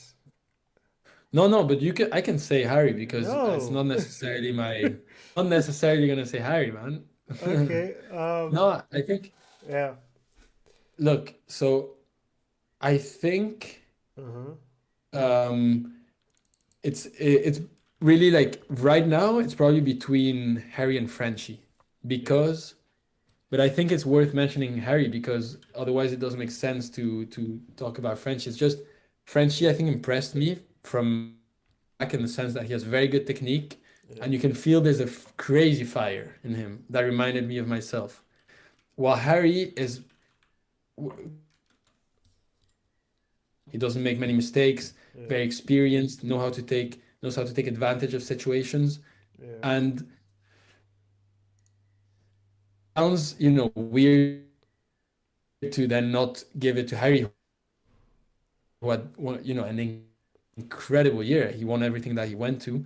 But I do think that Frenchie has the Yeah, potential to beat him. And if you yeah, organize a race tomorrow and you put them one against the other, man, I don't know. I might just put my money on Frenchie, man, like, because he's very impressive. But yeah, again, Harry, like, incredible. So yeah, yeah, between those two, and shout out to Andreas, our yeah, European, kid, yeah, who also has incredible potential. And if he continues on the trajectory that he's on, he yeah. might also be the favorite next year. Who knows? Like, I don't know what he's up to right now, but very, very impressive. So yeah. We need to get Andres on the podcast. Yeah, you should. And very nice person as well. So we're here. But speaking of, personally, I think if there was a race right now between Frenchie and Harry, I think Frenchie would win. But if there was an unlucky situation, like you said, Harry knows how to take advantage. He has that experience. So yeah, Yeah, that's the only thing that Frenchie needs yeah, to clean like up, is that yeah, he made some mistakes, and yeah, now he needs to clean that up. yeah, But in terms of raw speed, I do think that Frenchie showed that he was incredibly fast this year. yeah, And so yeah, I'm not sure if I'm gonna be racing next year the Tour, but yeah. regardless of if I am or not, I'm very excited to see, how it What happens? unfolds with the racers. Now I want to ask you about what would your fantasy semi-final heat be? Like, apart from yourself, who would you have in like a Like semi-final current racers or like all time? all time? Anyone? Who would you have in your lineup? Martin Segrist, Martin Seagrass, yeah, um, well, Kevin Reimer, yeah. Kevin Reimer, Thiago Lessa, Tiago. Who else? Carlos Paixão. Guto Negao. Yeah, we'll do that one. Yeah, that's his name, Pachao. Okay. Yeah. Uh huh. Um, Let me think that I don't forget someone very important. Um, I'd say Patrick Switzer. Patrick Switzer. Uh huh. Damn, now it becomes difficult. Like, I think straight up, like, these are some probably the most accomplished, like, Yeah, racers of all time right there. Because yeah, Segrist, three-time world champion. yeah, Can't understate also how much he innovated what back then was much more of an unprofessional sport. And I yeah. definitely think I followed in his footsteps in that sense. Mm-hmm. Kevin Reimer, I think if you take so like the probably the guy that's won most races, Yeah, and everyone that's seen him do it says he might be the greatest. So like yeah, Kevin, Thiago, because I didn't actually see Kevin, so for me it's more difficult to to relate to him. judge. But Yeah, Thiago Lessa, I learned so much from him. yeah. Diego was crazy. He had the best stock of all time, at least back then. Mm-hmm. Insane, like the way he could profile his body. Insane, insane. Also, I think he was gifted with a body that was inherently aerodynamic. Also, in terms of strategy, Yeah, probably I don't know, possibly well, definitely one of the best strategists of all time, maybe the best, because he was racing in an era where strategy was much more important than it is nowadays. yeah. Now it's much more about pushing in first, but back then you had long straights. The Mm-hmm. IDF favored these type of tracks. Yeah, Then Guto Negao, of course, like absolute legend. I mean,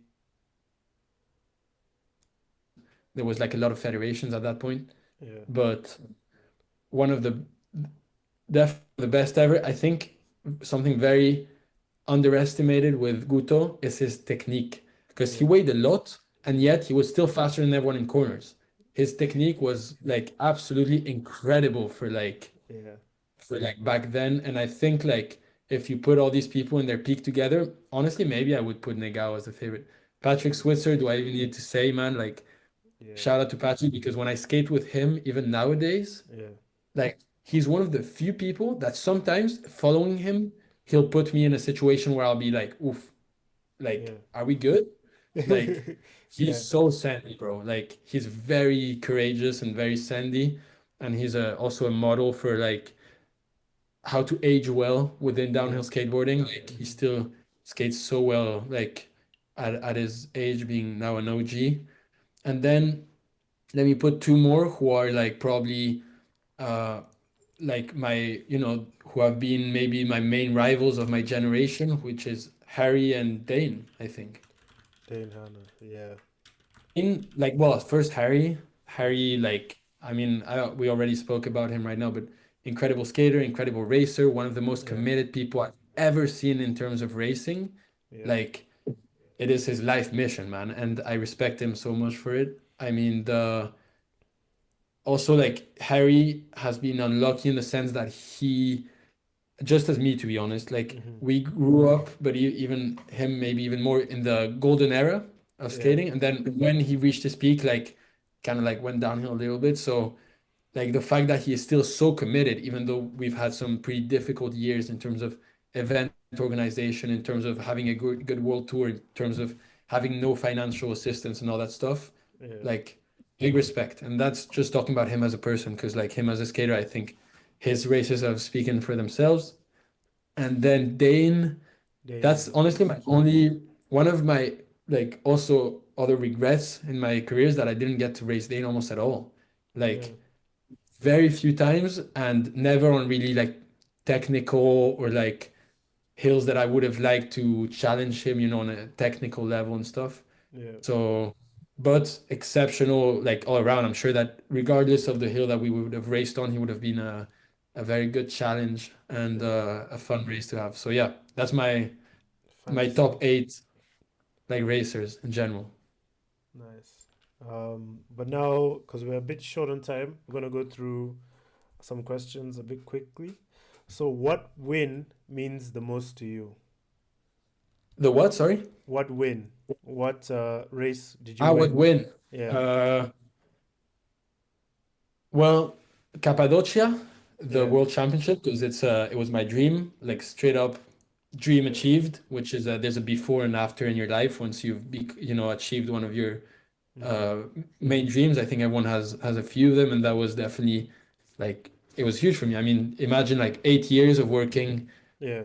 like every single day for something, and then you get it. So it was like you're in paradise for a long time after that. Yeah. So definitely Cappadocia, and also like man, if you were there, you understood what I mean. But there was a weird magical vibe there. You were Yeah. in a volcano skating. I hope they put that event again. On a Yeah. volcano, you had like it was one of the tallest mountains in all of Turkey. So it was pretty like it was basically standing alone by itself, and the rest was flat. So you could see like hundreds of kilometers everywhere. And you were on this hill that was like so different to anything we'd ever skated. So the whole Hmm. thing felt like a dream, honestly. It was crazy, crazy. And then Vulcan, man, because back then I used to say, like, for years I'd said the person who wins Vulcan is the best skater in the world. Yeah. And like I used to tell everyone that. And so when I went to Vulcan and I won it, for me that was a sign that I was like, okay, like I was so happy. I'm pretty difficult myself, so that time I was just proud. I was like, that's Yeah. good. Nice, man. And then let's say like you have an example of someone who's a really good like rider, like pretty skilled, but they've never raced in their life before. What advice would you give to them for them to quickly start winning? Like if that work on one thing. I mean, quickly start winning, man. That's a difficult one because it's Yeah. like doctors hate him, type of Yeah. question. But Yeah. no, there's no secret sauce. The only thing I can say is that the Yeah. transition from being a very good skateboarder to being a very good racer Yeah. it's not the same thing. Like you Mm-hmm. have you have people that are great racers and people who are great skaters, and it's two different things. If the best skater in the world won every time, every championship, then Chase Hiller would be a world champion, for example, just to give Yeah. you a name. Um, I think the main thing to consider is Yeah. fresh wheels. Yeah. So suddenly it's completely different environment. I know some people, that are not very fast skater with like normal wheels, and then they put fresh wheels and they're incredible, Yeah. and a suit as well.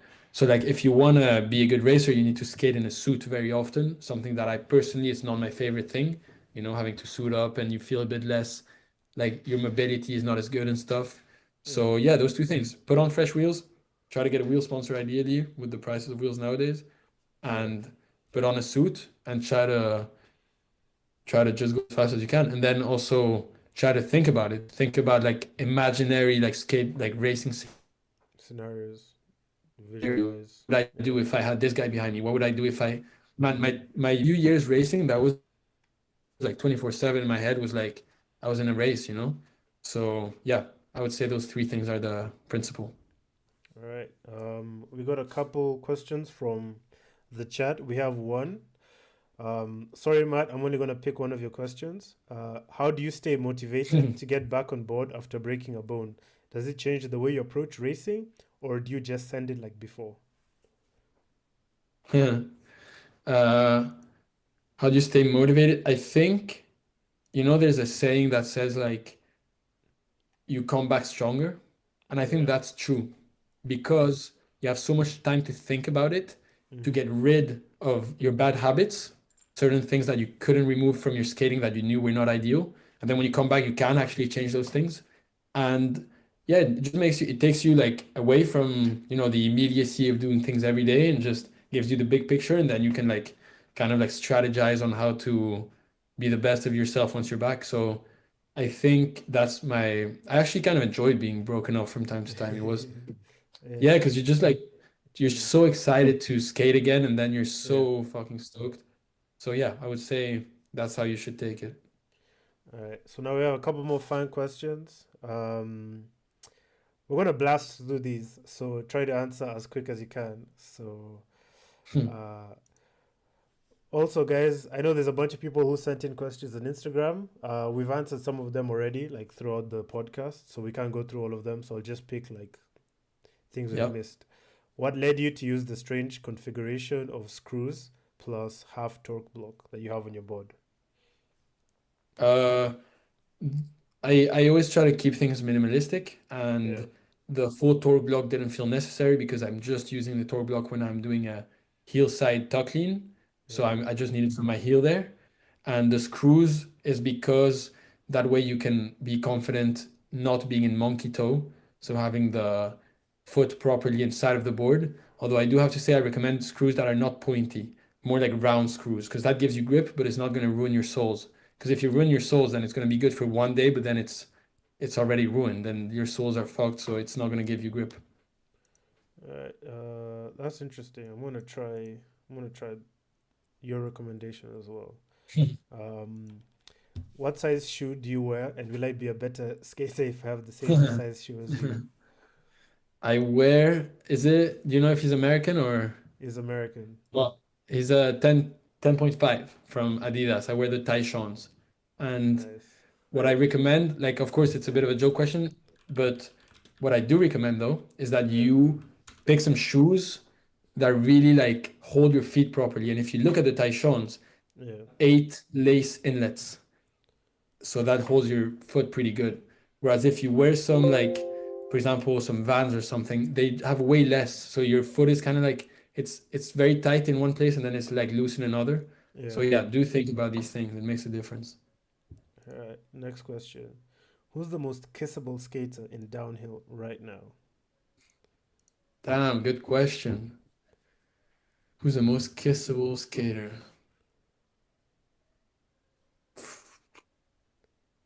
Abuga, I think you need to answer it as well. The most kissable skater. Yeah.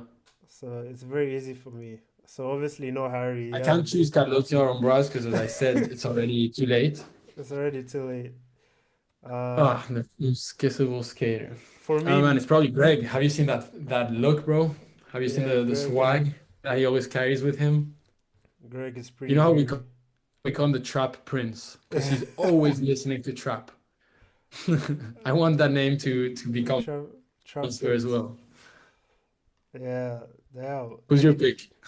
Listen, I was gonna say I can't pick anyone with a beard because fuck beards, bro. Like I don't want to kiss someone with a beard. Yeah, fair enough. Ah, this is tough. This is very tough. Oh, you know who I'm gonna pick? What's this guy's name? Tom H. Tom HLS, man. Oh, nice. Yeah, great pick, great pick. I would also kiss Tom. It also, yeah, it's very kissable. No, no, no, wait. I want to change it. I want to change it. This is, I think, arguably the most handsome guy in downhill. Wait, let me see if I can. This is the Most most. handsome. This is the Where most. has this interview gone? This is where it needs to go. This is the most handsome guy in downhill. It's so I can't funny. see the. There's a lot of pixels. What's his name? His name is Fong. So it's Okay, so nice, funny. We're nice. in the Philippines, and like girls would just come up and take selfies with him. It was so funny. Just randomly. Yeah, he just because he looks like a K-pop. He looks like a K-pop. Yeah, A true, he K-pop. does. Yeah, yeah, It's so yeah. Okay, funny. well, Yeah. Anyway, there's your answer. sorry, Tom. You found your Sorry, Tom, pick. bro. Found someone more handsome. Then we got what's your favorite sandwich? Favorite sandwich? Wow. Yeah, I love chorizo because I'm from chorizo. Spain, so I put chorizo everywhere. So yeah, chorizo sandwich. That's my favorite. All right, another one. Can you beat Insider Ooh. in a no holds barred MMA match? I wish he was here, man, and I could answer with him. I think I'd have a pretty good chance, but he would also have a pretty good chance because he's got that crazy in him, you know? He can like flip the switch Yeah, and he would try to do some crazy shit. But I got the reach. range advantage, yeah, the reach, long arms. So if I can keep him at bay, then I think I'm good. But if he pulls some crazy not expecting, then he can also maybe get me. All right. Maybe we can organize. You know what? Fuck it. We can. Abuga, you organize it. We'll both come to Kenya. Hey, if you guys do wanna come, we'll do it, bro. We'll fucking do it. We have sick hills here, man. Actually. Yeah. Anyway, how big is your wiener, bro? That's this question everyone needs the answer to. Micro penis, man. That's all there is. Aerodynamics. I had to cut it off Yeah. just for aerodynamic purposes, Damn, bro. unfortunately. He's So committed. yeah, I do not have a wiener anymore. I wish. But you have to do what you have to do to beat a speed record, you know? Curse you, It's Pete, part of the calling game. me. Curse you, Pete. No, Diego doesn't have a wiener. Anyway, have you tried putting a small riser in your back truck? If yes, is there any difference when drifting? Uh, Nothing. it's a good question. If you put a riser on your back truck, you basically have a more reactive setup because the back truck is normally more calm, and suddenly, well, you can feel that it's also trying to make you turn. So it's similar to having a more symmetrical setup. I don't really recommend it so much. Like what I recommend is just have it equal. Like if your height is equal, then it's all up to you as the skater to make the right calls, you know? And when you're like standing around in the street, like you're on equal footing. So try to replicate the normal state of a human being when you're on a skateboard. But if you really want to do it, then you will have a lot of fun, I'm sure. I don't know if it's optimal, but you'll have a lot of fun and maybe do it on the slower tracks where reactivity is more important. And second last question: what do you have to say to people that don't wear knee pads? Man, you guys are crazy. I don't know. For me, knee pads, it's always been my reflex that when I fall, Yeah, I just like fall on my knees. Some people have that with their hips. Like some people ruin their hips because as soon yeah, as they fall on their hips. But for me, not wearing knee pads is like not wearing a helmet. Like yeah, it's just like automatic that I'm gonna end up like that. So yeah. And also I gotta say, I've had some pretty bad crashes throughout my life, and yeah, one of them, I had big knee pads, and still on both knees, I had to get stitches. So if yeah. I didn't have knee pads, maybe I wouldn't be skating. So yeah, for me, it's important. What knee pads are you using these days? I have some, they call TSG Tahoe, I think. Okay. No, they're not those actually. Wait, put Patrol instead of Tahoe, put Patrol.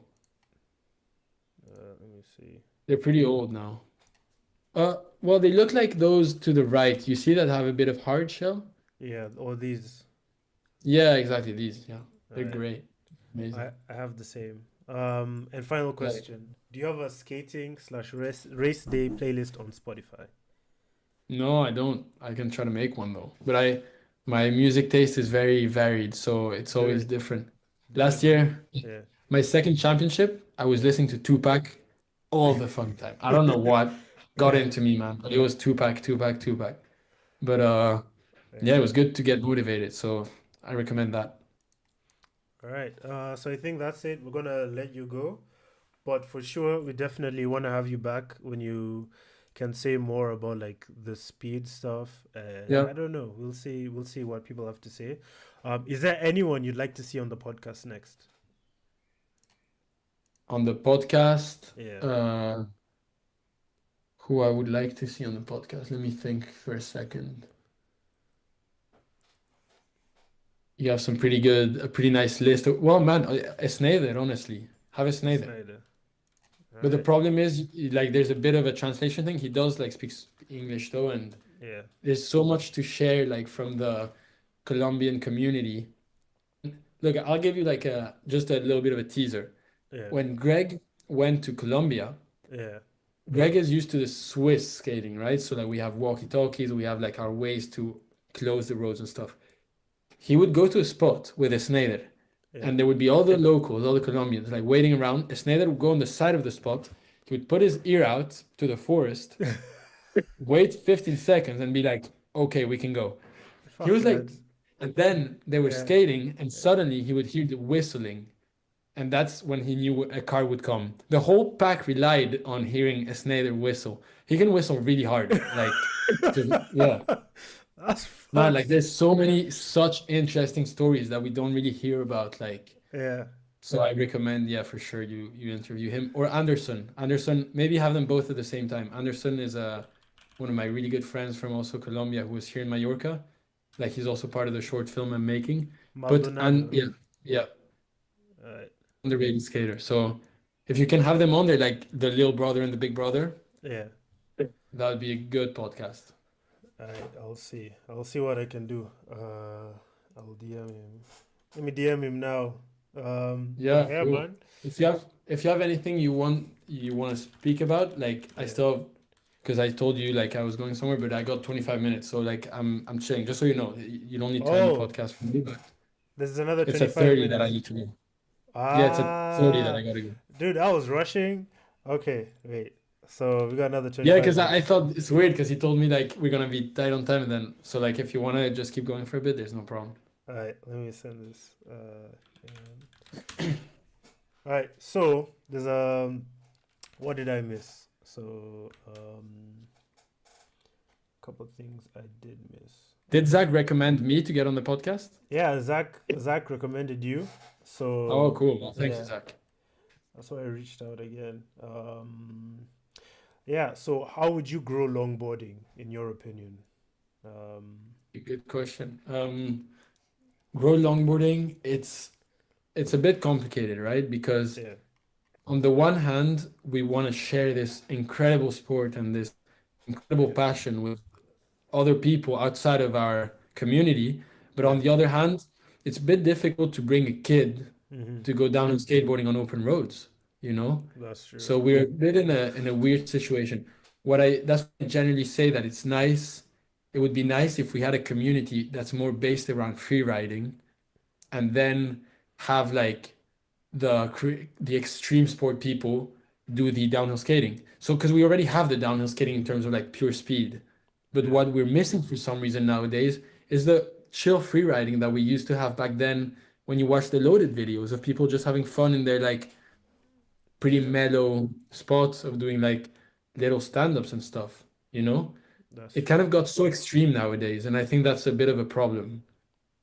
I It's no agree. one like from these like you're putting a video now that probably I don't know, I'm not sure, but it probably has like a million views or something. And Yeah, out of those million people, how many are really going to think I'm that they can relate with this? Of yeah, think like I'm gonna do this? Not many, man. Like it's gonna inspire people, so I still like think it has its use, to like do whatever they need to do in their life. But to really think I'm gonna do this, mm-hmm. not so much. Whereas if you watch Let Go by Yeah, Loaded, that's gonna yeah, inspire someone to start skating. yeah. I And that's agree. also like something that I was surprised about as well. Like I put, I don't know if you saw, I put like two videos recently or a few videos on Mm-hmm. my YouTube that have done really well.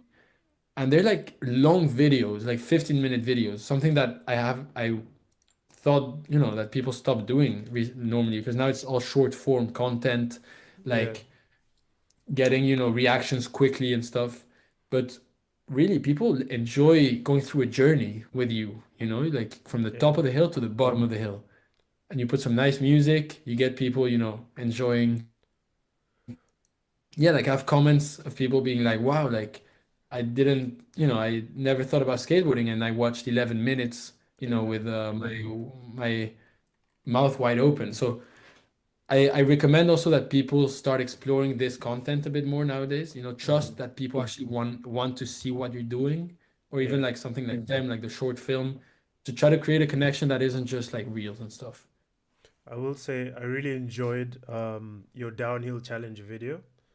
Uh, Thank you, man. I think it was really good, and as you've said, you're surprised by like people enjoying longer content videos. Would you be Yeah. making more videos like this in the future, or what do you what do you think? Um, so Because the issue, yeah. Mm-hmm. yeah, go ahead. Sorry, go ahead. Yeah, I was saying because I think like in terms of getting more people into downhill, and in terms of even having a more sustainable what's the word, relationship with the audience, videos like this are Yeah. better for the long term. So yeah. They are. I agree, man. 100%. The problem is Mm-hmm. making a video like this is so much effort. Yeah. Like, I don't know if you remember it, but I had a team there, Yeah, I remember. and there was like 5 or 6 people helping me. Then I had to edit it. It took me maybe like weeks of editing as if it was a full-time job. Yeah. So like the problem with those and how many views did it get? 13K. People Yeah. liked it. So I'm Yeah. not like I'm not complaining.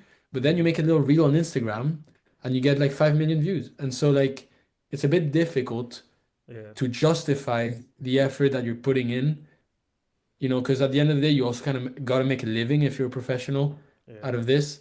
Now, I do think that you can, like Josh Newman proved it, and Yeah. he's still like the reference for the content creator in downhill skateboarding. Mm-hmm. It's possible, but it's a lot of work. And what I realized is like, if I'm gonna be putting weeks or months of my life in the case of my short film Tim, Yeah. then I would rather have it be something fully artistic, like, more of a short film than a vlog. Yeah. It would fact of putting that much time into a vlog. But I'm not saying that I'm not gonna do it because if like I'm in discussion with certain brands and potentially depending on the brand that comes in, they would want me to do these kind of videos. So Mm-hmm. yeah, maybe it'd be cool. Speaking of which, how do you like? Well, from my experience, I've kind of done YouTube and like this whole shit for like a living for like the past couple of years. Recently, it's been so shit. There's no fucking money in downhill and longboarding generally.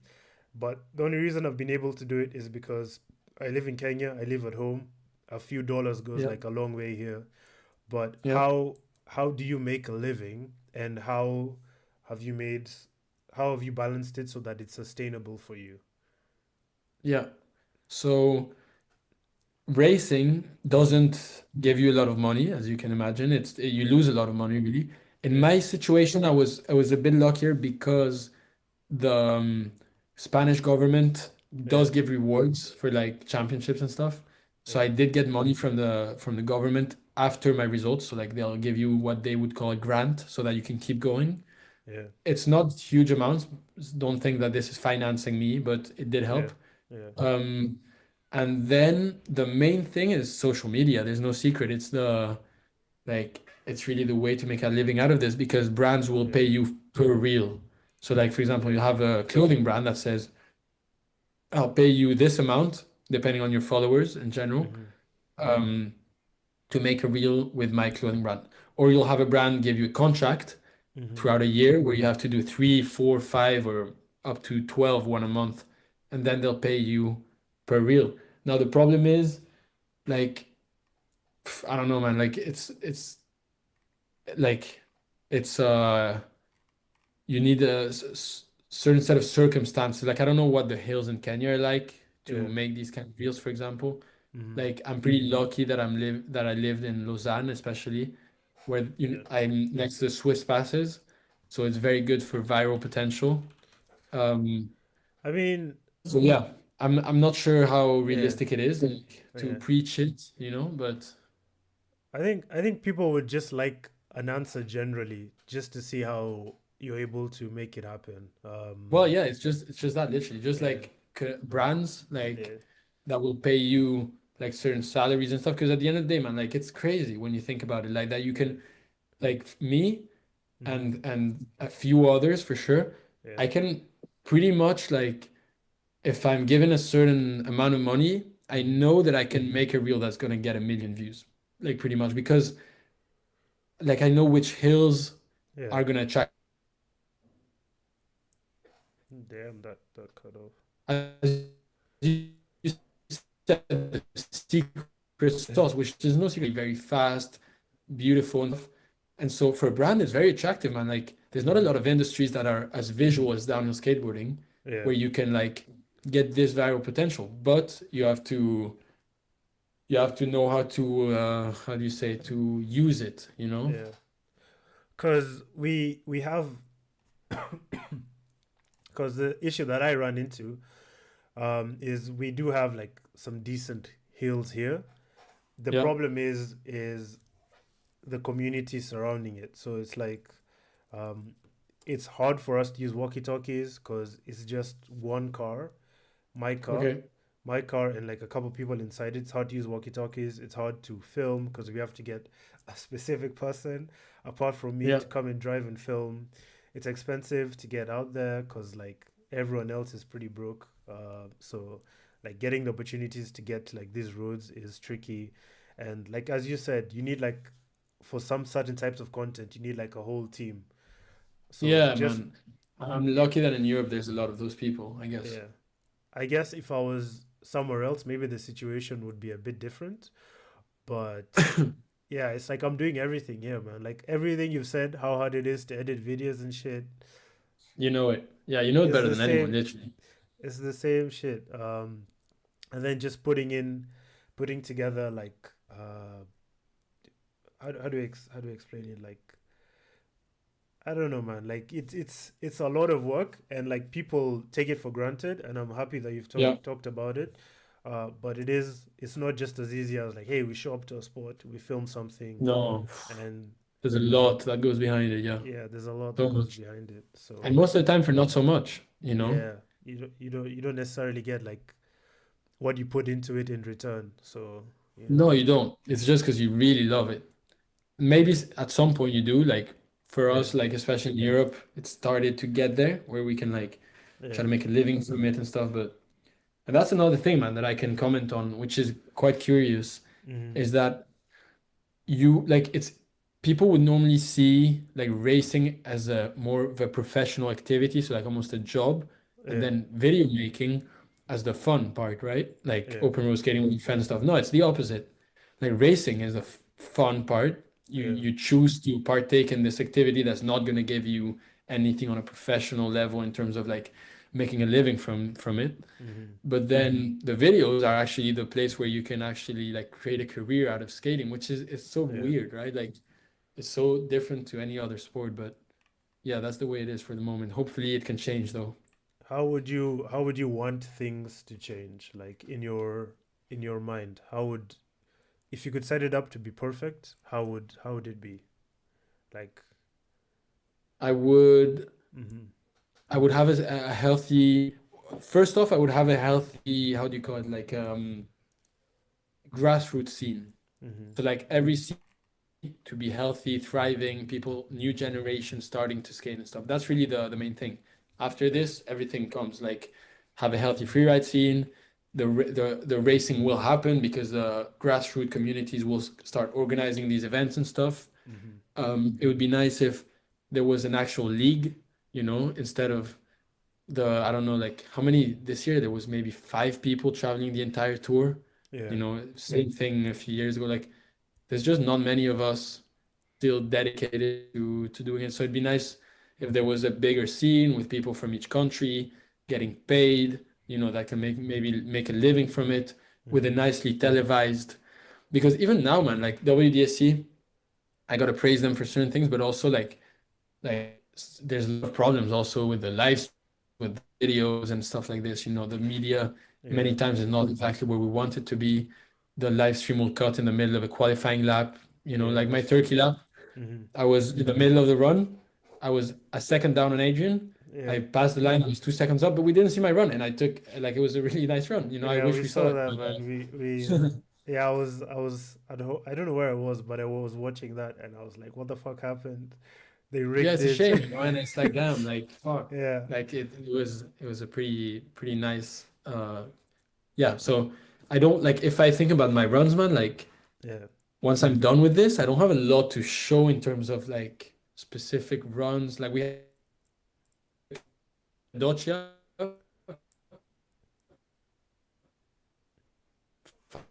I know, which was probably it even had a lot of success on YouTube if you look at Alexandros' video Yeah. Got like, because it was crazy. We were just passing each other like time and time and time again. But like it's just missing like quality media, I think. And yeah, WDSC is making it better yeah. little by little. Yeah, they are making it better little by little. Like crazy, it's up to Yeah, that second video. 6.2 Crazy, man. million views. Yeah, that's cool. I actually didn't know that. That's crazy. Yeah, that's actually insane. Let's see some of the comments. Hmm. But that's awesome. See, like, because people do appreciate like good Yeah. skateboard racing, but it's normally just a bit, it misses. It's like half of the run or something. Yeah, I think that's See, the fact that this sport hasn't blown up is such a shame. Yeah, I agree. yeah. uh yeah, anyway. Guys, if you're watching and you want to donate to the stream, you can absolutely do that. Anyway, uh yeah, this is sick, man. Um anyway, is there anything you wanted to talk about specifically that we haven't yet touched on? Um Um, Perhaps, or well, yeah, actually, there's a lot of people that ask me mm-hmm, like, because I started the top speed challenge, like the record attempt a while ago, right? So a lot of people ask me like, why do you not just go and try it? mm-hmm, And it's a very good question. And I've been in a bit of an awkward position because on the one hand, I feel pretty ready to try it, but yeah, on the other hand, like I'm basically we're financing a documentary on the attempt, which, as you can imagine, takes a lot of time because you have to like talk with a lot of brands, convince them that the project is worth doing, find the producers of the project, which we have now, mm-hmm, find directors of the project, so like film directors, which we also have, but it's a process that takes a long time, and that's why it's taken a while. But the only thing that I can say is that I really trust that the end product will be amazing because I would amazing. rather do, yeah, that's the thing. Like, I would rather make a record with a whole documentary that's gonna make people fall in love with this sport than to Yeah, just do the record and have an iPhone video of me doing it. And now I'm not saying that I will actually like manage it because it's a huge challenge, but like regardless or not if I manage it, the documentary will be sick. Whereas the iPhone video yeah, views of what could be a great moment. Yeah, for people wondering why mm-hmm, it's taking so long, that is why it's taking. And also the films, that I'm making, which for those that have seen it and for those that are thinking of seeing it, hopefully you do enjoy it. Abuga, I think you will let me know what you think. I But the will, idea bro. essentially is Yeah, there's a point where, like, especially with reels and stuff, you kind of like you finish the game. Like, there's not much more in terms of creativity. That's mm-hmm, it. Like, so when you make longer videos, especially like short films, and you try to go behind what motivates this crazy group of people that we call our community, to yeah, risk their lives for nothing, essentially. Like nothing, at least on a materialistic sense. We're not doing it for money. yeah, Like why would you do it? Like we get asked that shit all the time. Like, why would you risk your life for nothing? because it's And fun. the reason why, exactly, yeah, because it's fun, because you make great connections. There's something crazy. And also like isn't it crazy that your best friends, Mm-hmm, you make them through downhill skateboarding or through your passion, yeah, and you are sharing a run with them that is kind of the best moment ever. It feels like the best moment ever. But there's a chance that that will end right there, you know, that you will lose your friend and run. Yeah. Like that is a legit chance. Like every time you That's drop into a run with your friends. And yeah. we forget that often, but it's an incredible, incredible, like such a powerful element in our Feeling. sport. Yeah. Trust in each other, the trust in life, you know, whether you're religious or you just like Yeah. that things will work out, you know? So yeah, I think it's a beautiful and we have to believe in it, but also like we have to try to step up the content that we're making, you know, and it shouldn't just be reels, but try to Yeah. make stuff that is meaningful to you where you have hey,